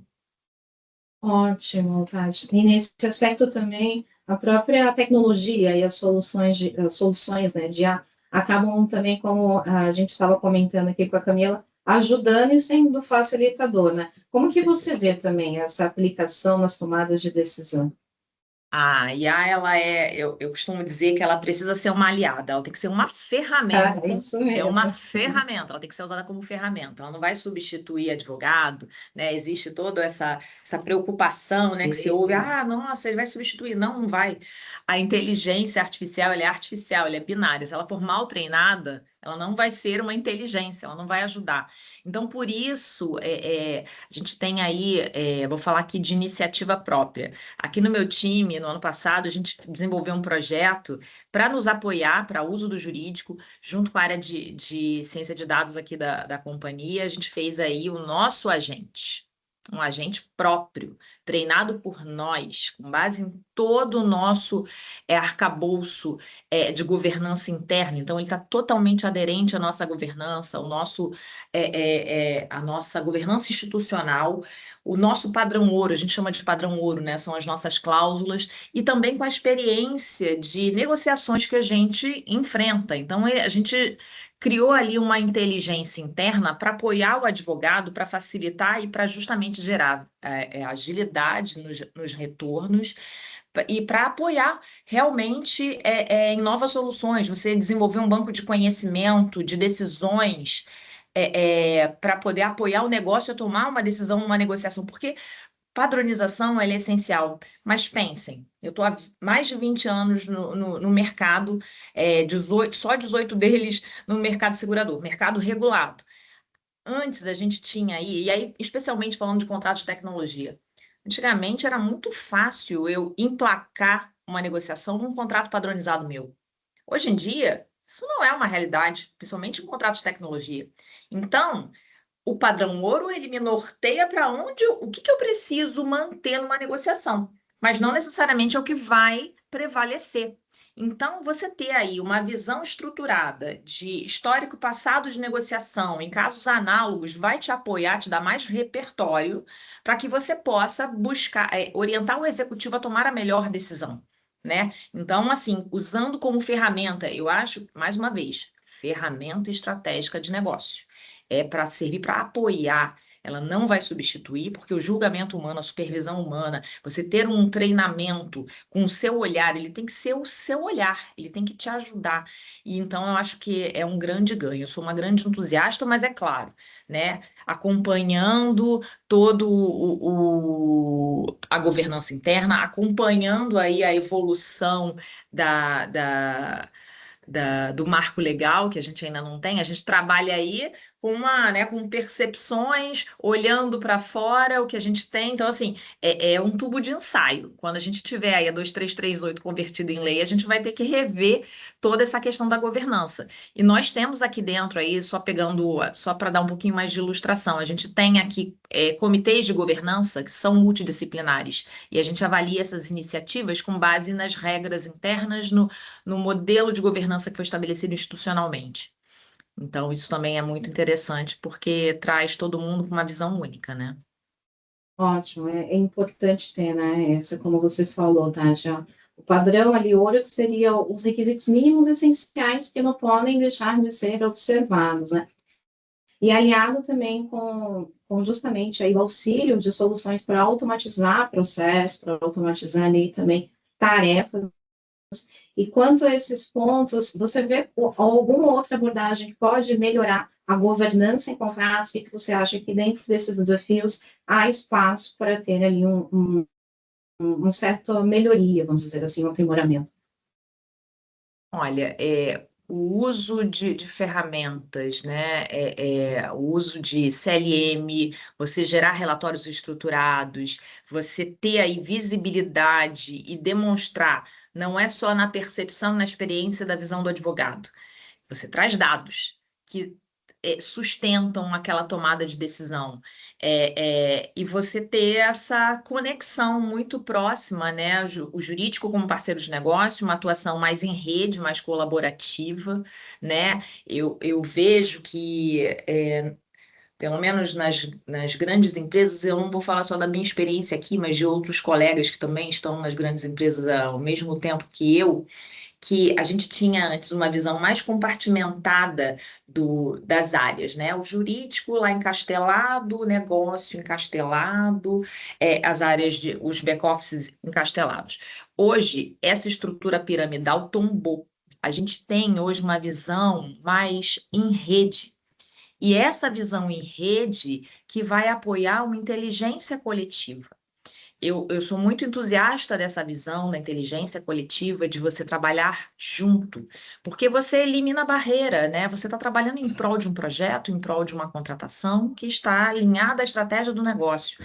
Então, está todo mundo trabalhando junto. Você você quebrou os muros e construiu as pontes. Eu acho que essa é a visão que se espera para que a gente tenha aí um trabalho mais alinhado à estratégia de negócio e menos intramuros, né? Você quebra essas barreiras. Eu acho que isso é um desafio e é uma oportunidade. Ótimo. E essa sua fala também já conecta muito com aquilo que a gente tem de operações globais, que a gente tem, né, dessa quebra de barreiras e quebra de muros, ainda mais no ambiente digital, e que aí traz também, já aqui para a fala, para o debate, a Mariana, aí a gente está com um fuso de 5 horas de diferença da Eslovênia, acho que é, né, 5 horas. Sim, são 5 horas, agora são 4h30. Olha só, e justamente nesse ponto, olhando na operação global, nessa questão, né, de atrair também outras legislações, um olhar ali também em relação aos outros países, conta para a gente como que é trabalhar com contratos aí na Europa, compartilha também conosco aqui os desafios e os pontos de atenção em relação a esses contratos internacionais que as operações inevitavelmente terão, né? Se não tem, terão. Sim. Bom, bom dia, pessoal. Prazer estar aqui, prazer ver a PEC. Como a PEC diz, eu sou filha da PEC, fruto aqui do escritório. quando o direito digital era tudo mato, a gente estava juntas. Então, é uma alegria estar aqui mais de 20 anos depois, aqui conversando com todo mundo. Grazi, para responder a sua pergunta, o primeiro cenário que vem na nossa cabeça é que quando a gente olha para contratos internacionais, e o foco da minha conversa aqui vai ser Europa, porque é onde eu estou agora, e no fim é onde a minha experiência internacional tem maior influência, a grande diferença é que quando a gente advoga no Brasil, a gente está ali com um país gigante tratando de assuntos cobertos por um único ordenamento jurídico. Na maior parte das vezes, ali a gente só trata com o Brasil. A Europa é tão grande quanto o Brasil, mas tem 50 países dentro dela, 50 ordenamentos jurídicos. A gente tem algumas situações que são facilitadas por conta da União Europeia, então, de 50, a gente já 27 deles ali já estão resolvidos pela União Europeia, mas mesmo assim, os próprios países de dentro da União Europeia, eles têm uma certa autonomia legislativa para tratar especificamente de alguns assuntos. Então, a princípio é um choque, porque você fala assim, pô, tô acostumada aqui, fiz faculdade no Brasil, tô acostumada a lidar com os pepinos brasileiros e sabendo me balizar com a legislação brasileira que me causa conforto, e aí agora eu vou ter que tratar com contratos internacionais de sabe-se lá qual vai ser o país do dia com quem a gente vai estar lidando. Aqui na Europa é muito comum a gente estar morando em países pequenos que e as empresas desse país não sobrevivem fazendo negócios só entre os países. Então, da onde eu tô, se eu dirigir em 1 hora em cada direção, eu tô em pelo menos 3 países diferentes. Então, é impossível eu me focar só na Eslovênia, no mercado esloveno, e, consequentemente, no arcabouço jurídico esloveno. A gente tem que pensar em pelo menos os países da União Europeia, porque são os países que um país que já é da União Europeia já tem mais facilidade de fazer negócios com outros países semelhantes. Então, a princípio, isso é assustador. E eu também me assustei no começo, intimida pra caramba, mas isso tem uma boa notícia. Na prática, isso ajuda, porque não se espera de um advogado local o conhecimento da legislação de todos esses países com quem você está lidando. Então, não é um tabu, por exemplo, você falar, não sei, preciso de ajuda. E essa ajuda pode vir por meio de parceiros, escritórios de advocacia externos. Então, por exemplo, se eu tiver um negócio ou alguma questão na Alemanha, eu vou lá e contrato um escritório de advocacia para me ajudar numa questão específica, que pode ser de qualquer ordem trabalhista, ordem regulatória. Então, não é um problema, não é um tabu, é óbvio que você vai ter que justificar a despesa, né? Todo mundo fica de olho nessa questão, mas não é uma coisa, um pedido absurdo de se fazer. E um outro grande parceiro também é a inteligência artificial. Cada vez mais ela é mais difundida e cada vez mais ela deixa de ser tabu. Então, ninguém usa escondido, a gente usa, é óbvio, com muito cuidado com a alucinação, a gente usa, principalmente para quando a gente precisa dar uma sondada na legislação de um outro país, a gente usa, mas depois confirma, né? Assim, ela te dá um começo para depois você sair confirmando com outras fontes, né? Eu costumo dizer, né, como a Tatiana estava falando, né, que ela é um instrumento, ela não passa de um instrumento, né, um bisturi na minha mão, você dá um bisturi na minha mão, você vê o que acontece, né, então a gente precisa ter conhecimento, tem que ser um bom advogado, alguém com conhecimento jurídico para pegar essa informação, saber consultar e saber usar essa informação. Então essa é a boa notícia, de que a gente lida diariamente com inúmeros ordenamentos jurídicos, mas não quer dizer que a gente sabe de todos eles e não quer dizer de forma alguma que isso é esperado da gente. O que a gente precisa é ter, primeiro, noção de que a gente pode estar extrapolando o nosso conhecimento e tratando de algum assunto que não é o que a gente acha que é. E saber conduzir isso. A grande vantagem, e eu acredito que muita gente daqui, começando pela Camila, pela Tati e quem está assistindo a gente, lida com contratos B2B, então são situações em que a gente tem uma maior autonomia e que a gente consegue colocar no papel ali o que a gente quer, sem ter grandes preocupações com se adequar a alguma legislação, até certo ponto, evidentemente, né? Mas o grosso ali daquela relação a gente consegue botar o que a gente quer. E aí sim a gente começa a se preocupar com as partes mais específicas, que podem variar de cada país, ou que variam de acordo com tradicionalmente entre as partes, ou o que se costuma se aplicar em alguns lugares. Eu vou comentar aqui alguns principais pontos de atrito que a gente andou discutindo, que ao longo das minhas semanas, desde que a gente começou a planejar esse evento, eu comecei a reparar, assim, onde que estava dando problema e que talvez possa ajudar alguém aqui no futuro.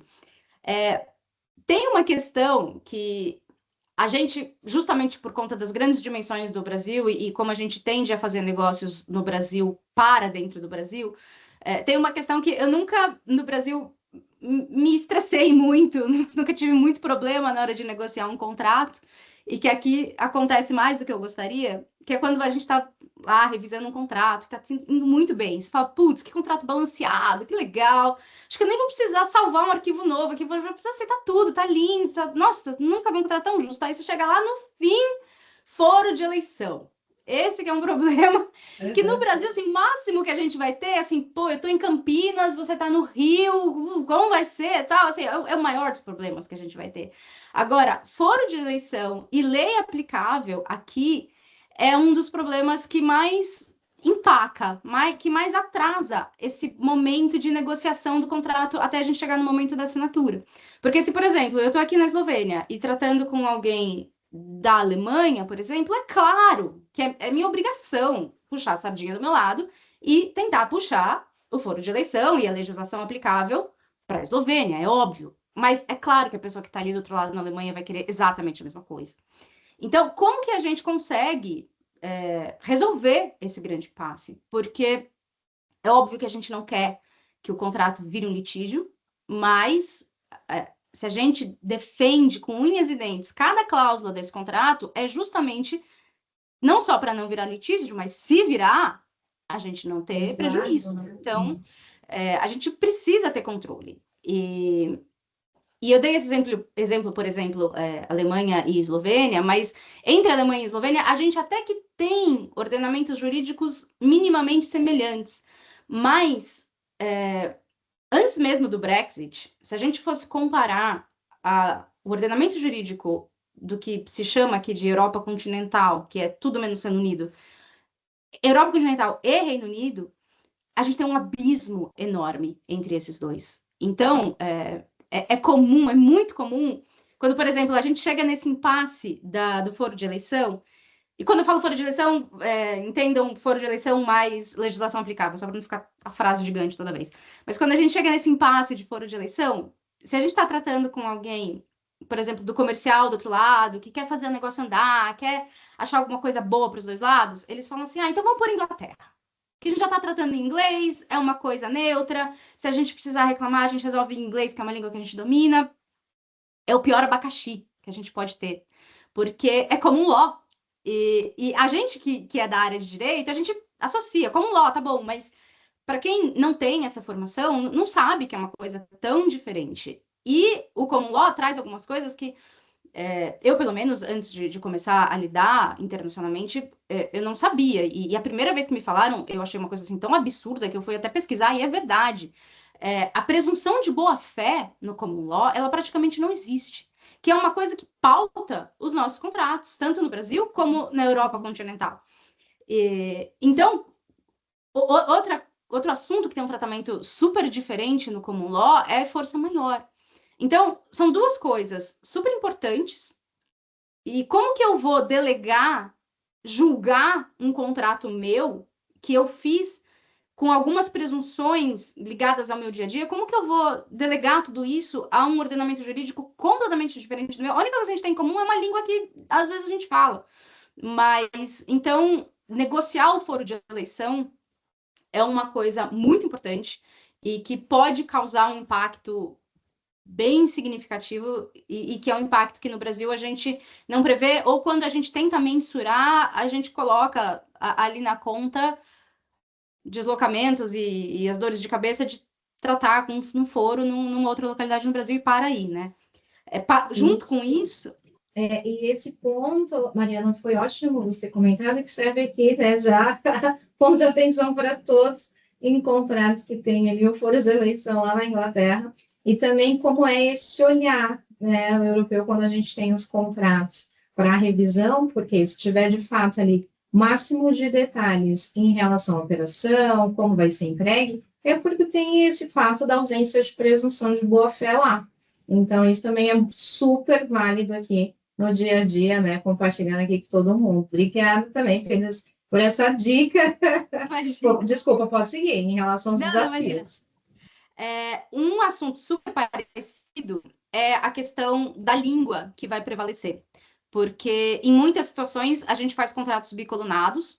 Vou dar um exemplo da minha prática aqui, da minha vida profissional. A nossa empresa ela é eslovena, a sede é aqui na Eslovênia, uma língua que eu não falo, e vai demorar muito para eu falar, e a gente tem unidades em vários países da Europa. Então, a regra é, para que qualquer um tenha acesso às informações que estão neste contrato, todos os contratos são, pelo menos em inglês, geralmente bicolunados. Então, uma coluna em inglês e outra coluna no idioma local. Como, em uma tentativa de melhorar a governança, a gente começou a padronizar os contratos, a gente também redigiu todos os contratos em inglês, usamos inteligência artificial para traduzir, e vamos supor, por exemplo, a nossa unidade em Portugal. Então, a gente tem os contratos em inglês, uma coluna em inglês, uma coluna em português, e como a gente usa a inteligência artificial, e são contratos muito grandes, e contratos que usam terminologia técnica que eu não sei, nem em língua nenhuma, acho. Para tentar se eximir também desse risco da tradução feita pela inteligência artificial, a gente estipula que, em caso de discrepância ou de dúvida entre algum termo do contrato, vai prevalecer a versão em inglês. Isso, na prática, para a gente é ótimo, porque elimina da gente um peso de se responsabilizar por um trabalho que a inteligência artificial fez, e elimina para a gente também, e quem é de jurídico aqui sabe muito bem como é essa dor, a gente pegar o contrato e pedir, pelo amor de Deus, para o country manager ou qualquer pessoa que trabalha lá naquele país e fala aquela língua, de ler aquele contrato e me dizer se está tudo certo. Então, isso falar que é em inglês elimina esse problema. Mas aí, na prática, a gente começou a ver que algumas pessoas forçavam para que prevalecesse o idioma local. Então, juntando a questão do foro de eleição com o idioma que prevalece, vai muito com o que a Tatiana falou dessa gestão pós-assinatura, que é um grande desafio quando a gente entra em governança contratual, que é a gente não conseguir padronizar tudo. E a gente sempre precisar recorrer ao texto final do contrato para entender qual que é aquela regra que ali, naquele caso, prevaleceu. Porque em alguns momentos a gente volta para o comercial e fala assim, comercial, olha, isso aqui sinto muito, é inaceitável, é um risco, e às vezes as pessoas topam ou não topam aceitar esse risco. Então,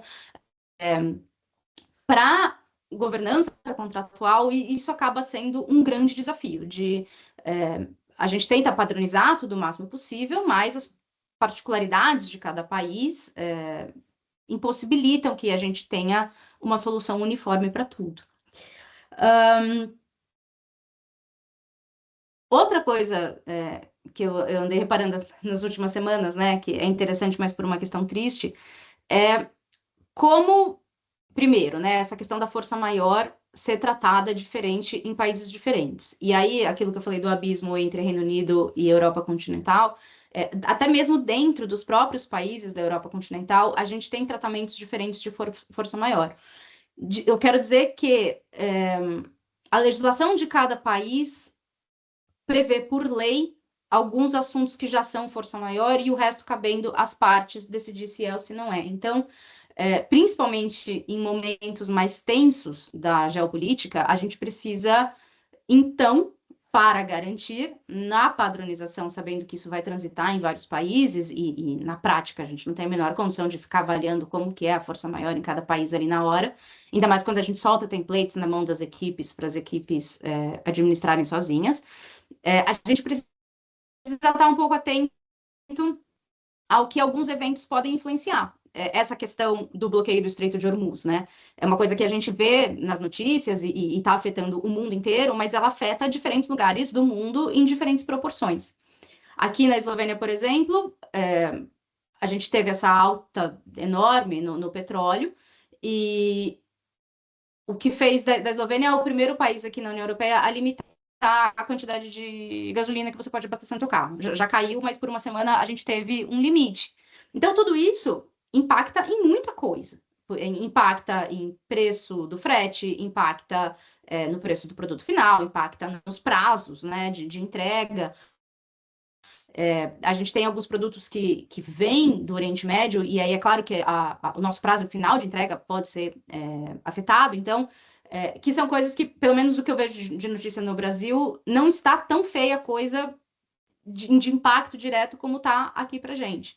Então, essa questão da força maior, primeiro de entender que a gente pode ser surpreendido, achar que a gente está coberto, mas a gente não está necessariamente, porque a gente está tratando com algum outro país, e também entender o que são eventos de força maior que estão acontecendo agora, ou que potencialmente podem acontecer em breve, e que a gente precisa de uma ação emergencial. Por exemplo, agora a gente tem emergencialmente uma cláusula adicional nos nossos contratos tratando diretamente dessa questão e prevendo um tratamento diferente para esse evento de força maior específico.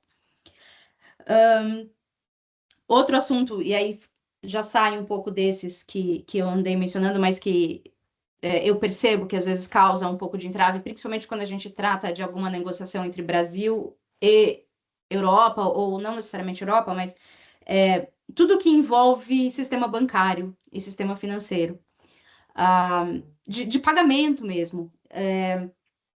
No Brasil, quando a gente precisa pagar alguma coisa, a gente tem a nota fiscal, a gente tem agência, conta, CNPJ ou CPF, o nome do titular e pronto, acabou. Aqui é um tipo de identificação completamente diferente, que é o tal do IBAN. Então, eu percebo, às vezes, quando a gente acaba tendo acesso a contratos vindos do Brasil, que são traduções de verdade, assim, de um contrato em português, com uma linguagem muito boa, tecnicamente muito boa, mas com a cabeça brasileira, presumindo que são coisas que se aplicam fora do Brasil. Então, um pouco de sensibilidade, e eu acho que para isso a inteligência artificial é ótimo para identificar e já sugerir o que seria o equivalente, mas algumas coisas, não é nota fiscal, é invoice, esse tipo de coisa que, vivendo um pouquinho essas dinâmicas, é o suficiente para dar traquejo, para conseguir fazer essa conversão das terminologias e dos instrumentos que a gente usa, mas principalmente para quem está começando, nunca presumir que é igual, uma coisa que é no Brasil é igual fora, e simplesmente traduzir o contrato. Sempre prestar um pouco de atenção e ter senso crítico de saber, putz, será que isso aqui é igual, não é igual? E aí perguntar para uma IA, principalmente para quem está começando, para ter esse traquejo.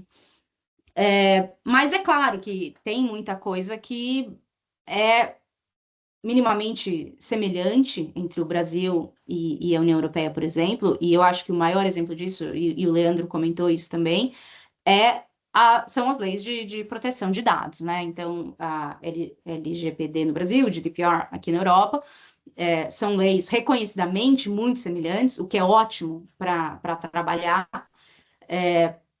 O que a gente estava comentando outro dia, Grazi, em reunião, como às vezes a gente, no Brasil, e também no sentido contrário, né? Mas um país tenta forçar, por exemplo, aqui na Europa, fazendo um contrato com alguém no Brasil, forçar que se siga o GDPR. Não dá para forçar que se siga o GDPR. Ali é um ótimo caso em que a gente vai ter que seguir as duas, se bobear outras. Porque se eu estou tratando com dois países, não adianta, e voltando nesse exemplo que eu dei do foro de eleição e legislação aplicável, né? Eu posso colocar ali a legislação aplicável que for, mas tem outras situações em que a própria legislação se força a ser aplicável. Então, não adianta eu falar, vai ser o GDPR, GDPR, GDPR. Sinto muito, se o teu dado passa a ser tratado no Brasil também, você também precisa chegar no meio termo. Voltando, né? Eu comecei a falar da briga do foro de eleição, qual foro de eleição ganha, né? E eu acabei não dando o resultado da briga, né? Como que a gente consegue chegar num meio termo. Muitas vezes a gente cede os dois. Então, os dois perdem para ninguém ganhar. Então, isso é muito comum, mas mesmo nesse momento em que a gente perde, a gente tem que ser estratégico nessa perda, igual quando a gente está caindo e a gente administra a queda ali para não machucar tanto. Porque, por exemplo, né, um outro exemplo da minha experiência. Eu estou aqui na Eslovênia, vamos criar uma situação fictícia também da Alemanha. Tá, então não vai ser nem Eslovênia nem Alemanha. O que vai ser? Inglaterra, a gente já percebeu que é fria, não vai ser na Inglaterra. O que pode ser? Áustria, por exemplo, que geograficamente está no meio da gente. Então, se a gente precisar de um deslocamento, pode ser bom. Às vezes, se eu tiver um escritório na Áustria, já é bom também, porque eu também não estou, a Deus dará, no país. Então, em muitas situações, a gente consegue ganhar perdendo. A gente fala, não, vamos abrir mão. Arbitragem, é óbvio. Eu sou entusiasta de arbitragem desde os meus tempos de Patrícia Peck. É sempre também uma situação muito bem-vinda, mas a gente acaba caindo nos mesmos problemas. Aí, Peck, Também sou. Temos história em arbitragem. Arbitragem internacional, inclusive. É uma solução muito boa, mas a gente acaba caindo nos mesmos problemas. Qual Câmara adotar, muitas vezes acaba ajudando a chegar num meio termo, bom para todo mundo, mas a gente sempre precisa ter em mente que isso pode ser que a gente precise os dois perder. A Camila falou muito de padronização, que eu acho ótimo, então tentar padronizar isso o máximo possível, mas a governança, para a governança, isso acaba sendo um desafio, porque a gente tem que flexibilizar muito. E também tem uma coisa que me preocupa um pouco, mas que a gente também, né, tem do jogo de cintura e, de novo, não presumindo as coisas e pesquisando um pouco, ajuda muito, é que algumas coisas que no Brasil ainda são apenas boas práticas, em alguns países elas são lei. Então, isso muda o tratamento, porque às vezes no Brasil, ok, é uma boa prática, pode ser que por algum motivo a gente tenha que tirar isso do contrato, a gente adoraria ter, mas é uma boa prática. Quando a gente chega em alguns países, a gente precisa adotar de vez.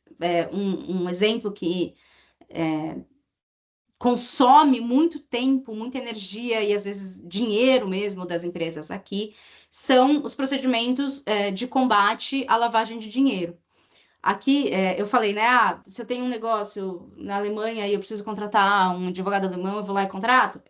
Sim, mantenho isso, mas para alguns tipos de fornecedor, e advogado e contador é um deles, toda vez que você contrata você precisa identificar a sua empresa, até as últimas pessoas físicas que controlam e que se beneficiam dessa empresa, e, dependendo do prestador de serviço, é um processo estritamente burocrático. O ano passado, eu fiz um outro processo estritamente burocrático, envolvendo cartórios que precisavam trocar informações entre Bélgica e Holanda.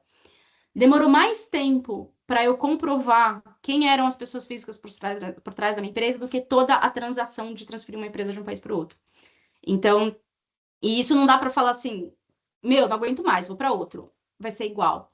Então, não, no Brasil, principalmente quando a gente trata de limitadas, essa verificação de fornecedor, de linha, de conseguir buscar o histórico de toda a cadeia de fornecimento, principalmente quando a gente fala, né, de limitadas, é tudo visto como uma boa prática, talvez necessária para alguma certificação específica, mas coisas que a gente pode abrir mão num último momento.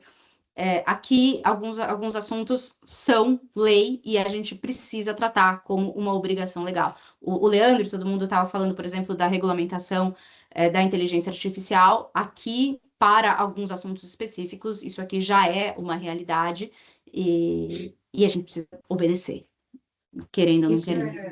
Isso foi um ponto também muito bom que você trouxe, Mariana, porque às vezes a gente tem aqui, né, só a análise do contrato com aspectos em relação à negociação, tendo essa atenção toda para a negociação entre as partes, mas sempre numa análise é necessário observar aquela peculiaridade específica da sede, né, de quem está contratando. E aí vai de encontro muito nessa questão, tanto em relação às obrigações, né, legais que existam para aquele país específico, quanto também essa questão de presunção, né, ausência, na verdade, né, de presunção de boa-fé, ou seja, delimitar, descrever e trazer maior riqueza de detalhes do escopo daquela contratação. Excelente. E por Dá para fim, acrescentar, Mariana, talvez aqui com o Brasil, com tudo que está acontecendo aí do caso Master, né? Que está um ponto de atenção com os compliances em cima justamente de ter um pouco mais de rastreabilidade de que são as pessoas responsáveis por trás das empresas, quem é dono de quem, se é dono de duas, como é que estão esses vínculos. Então, acho que isso vai nos fortalecer para essa verificação, inclusive com providers, né, com toda essa rede de fornecimento. Só para fazer esse parêntese aqui, porque ali se percebeu, né, que toda essas redes de conexões ali, de participação entre empresas, precisa ser fortalecido na checagem do compliance. sim, completamente. E se cria uma cultura, né? Se cria um hábito de fazer, e na prática você aprende a fazer, que tipo de informação fornecer, e olhando do lado de quem busca essas informações, né? Quem quer, precisa ter essas informações, como você olhar, o que você olhar, quem consultar. A gente tem na Europa bancos de dados que facilitam pesquisar se alguma pessoa está envolvida em alguma atividade que acaba colocando num blacklist. Então, isso é uma questão que a gente precisa, assim, trazer como cultura, como hábito, porque quando vier uma regulamentação de vez, vai doer menos para todo mundo. E o último ponto que eu queria trazer aqui, que eu acho que no fim resume muita coisa da gente e facilita muito o nosso trabalho, é que a proatividade e a criatividade brasileira não tem para ninguém. E isso acaba sendo para a gente um diferencial no mercado de trabalho, um diferencial na nossa vida prática, sentando ali na frente do computador para trabalhar e resolver pepino, que acaba dando para a gente um estofo a mais que eu vejo que muita gente aqui não tem. Não quero dizer que são profissionais menores, piores, nada disso, mas aquele civirol brasileiro que a gente constrói desde o primeiro dia de estágio, botando pasta de processo, hoje não é mais assim, mas embaixo do braço, e ir fazendo e resolvendo, pegando ônibus e chegando assim no fim do dia no escritório com a coisa resolvida, sabe? Aquela certidão na mão. Esse civirol, e eu até estava brincando com a Graziela outro dia, eu acho que é por isso a gente fala assim, saudade é uma palavra que não tem tradução, até tem, é meio mito isso, né? Que saudade é muito brasileiro. No fim, eu acho que a maior palavra brasileira que não tem tradução, já tentei explicar para gringo, mas assim, é um negócio assim, muito complexo, porque envolve uma etimologia sofisticadíssima. A palavra é civirol, porque isso é uma coisa nossa, que no fim, na hora H, faz diferença. Né? E isso reflete muito nessa capacidade que a gente tem de, ok, caiu esse contrato no meu colo de um país que eu nunca vi na vida, nem sei onde fica, Eslovênia, Eslováquia, Estônia, onde é isso? A gente se vira, resolve, o contrato sai, o negócio sai, todo mundo sai feliz, riscos minimizados, então é muito bom, assim, tem dias assim, eu amo fazer contratos é minha vida, adoro, eu posso falar de contratos a tarde inteira, e vocês perceberam que eu gosto de falar, porque é essa delícia, assim, é fazer isso desse jeito que a gente sabe fazer no Brasil, trazendo para cá com essa realidade super diversificada que a gente tem.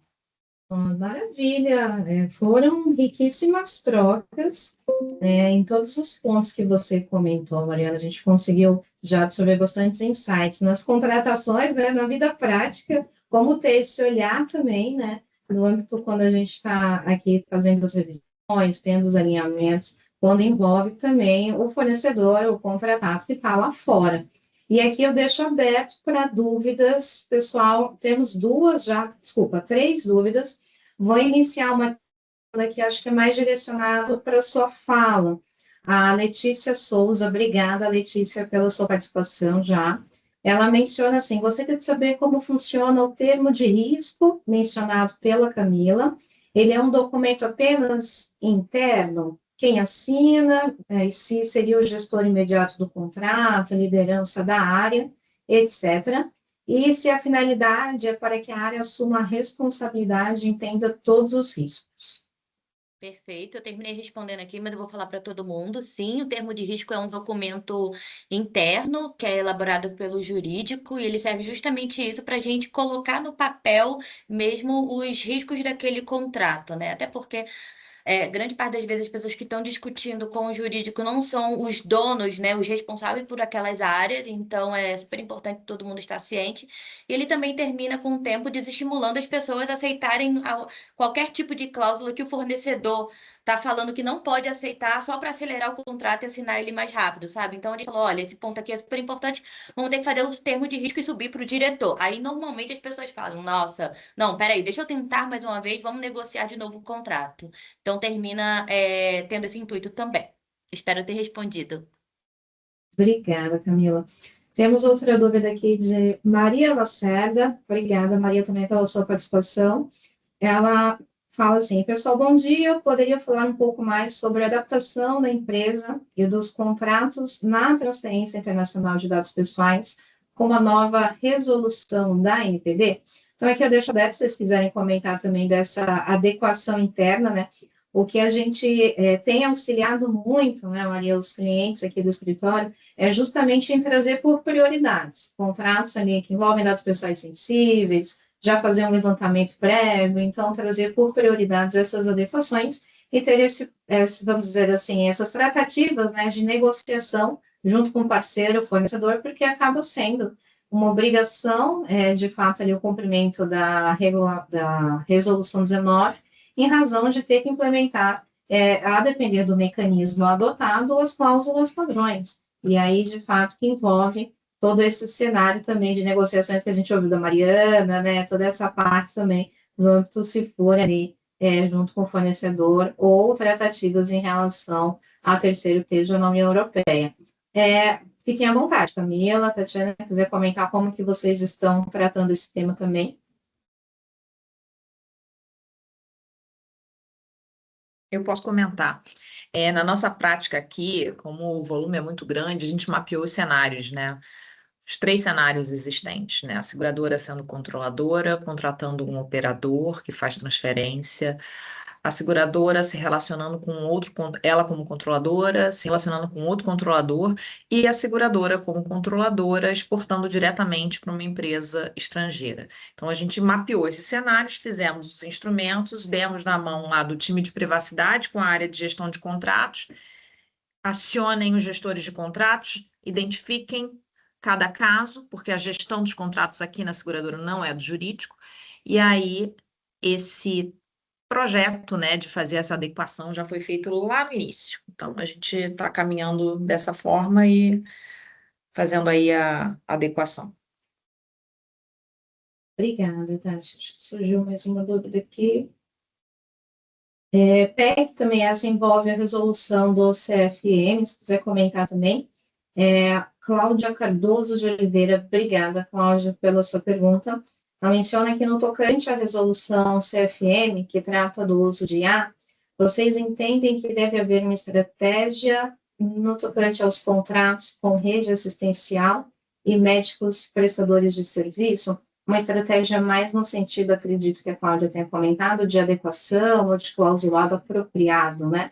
Sim, é importante entender como que a resolução se aplica para o cenário, para o core da empresa, e identificar, assim, vamos dizer assim, mais esse olhar de resguardo das cláusulas de responsabilidade, se já não houver um clausulado de A, e também prever um clausulado de A, abordando cenários mais adequados também quando há implementação dessa tecnologia.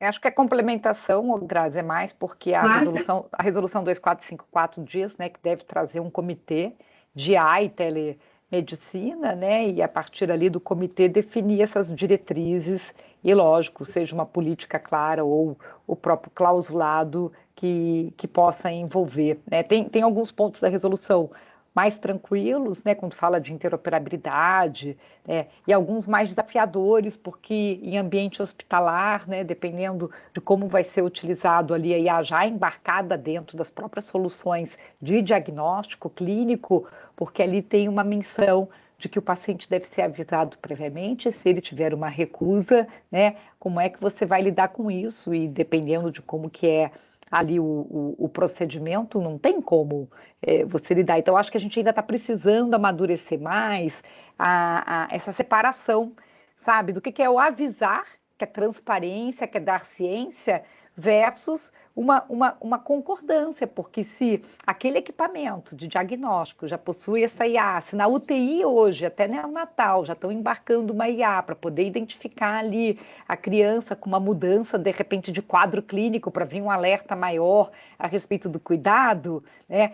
Aquele que não quiser, ou seja, sabendo que a IA faz parte desse procedimento, não quiser, você não vai ter como ser tratado, né, muitas vezes dentro daquele procedimento. Mas aí já vale aqui um spoiler, que nós vamos ter uma outra live só sobre o assunto da saúde no dia 23 de abril. Então, para não alongar tanto, que eu sei que já deu meio-dia, para aqueles que quiserem continuar conosco, que o escritório quis ter essa iniciativa esse ano, vocês mesmas aqui, mesmo quem um dia está no painel, no outro dia também pode estar ali, né, querendo ouvir. A gente criou essa jornada de lives que a gente vai fazer durante o ano todo, para a gente ir debatendo aqui com o mercado as pautas mais relevantes, e quem quiser fazer sugestão também de pauta, de tema, pode mandar lá para a gente. Acho que a gente está chegando aqui ao final, né? Agradeço novamente aqui a todas as nossas convidadas, também a apresentação Bruno, o Gabriel Arantes, Leandro, Peck também, aqui sempre enriquece, né, Peck, a sua fala em nossos eventos. E também avisar para vocês, desculpa, tem algumas, acho que 2 perguntas, salvo me engano, que também ficaram aqui já de pontos para a gente responder após o evento. Então, no e-mail que for encaminhado aqui também os slides, o material, a gente direciona as respostas também para as dúvidas, tá bom? Foi excelente essa manhã trazer tantos insights, temas, esse olhar também da União Europeia, foi ótimo. Muito obrigada, viu, pela presença e participação de todos. Obrigada, gente. Obrigada. Obrigada. Muito obrigada, pessoal. Obrigado, Parabéns pessoal. aí pela Obrigado, pessoal. iniciativa. Foi Bom dia. ótimo. Tchau, tchau. Tchau, tchau.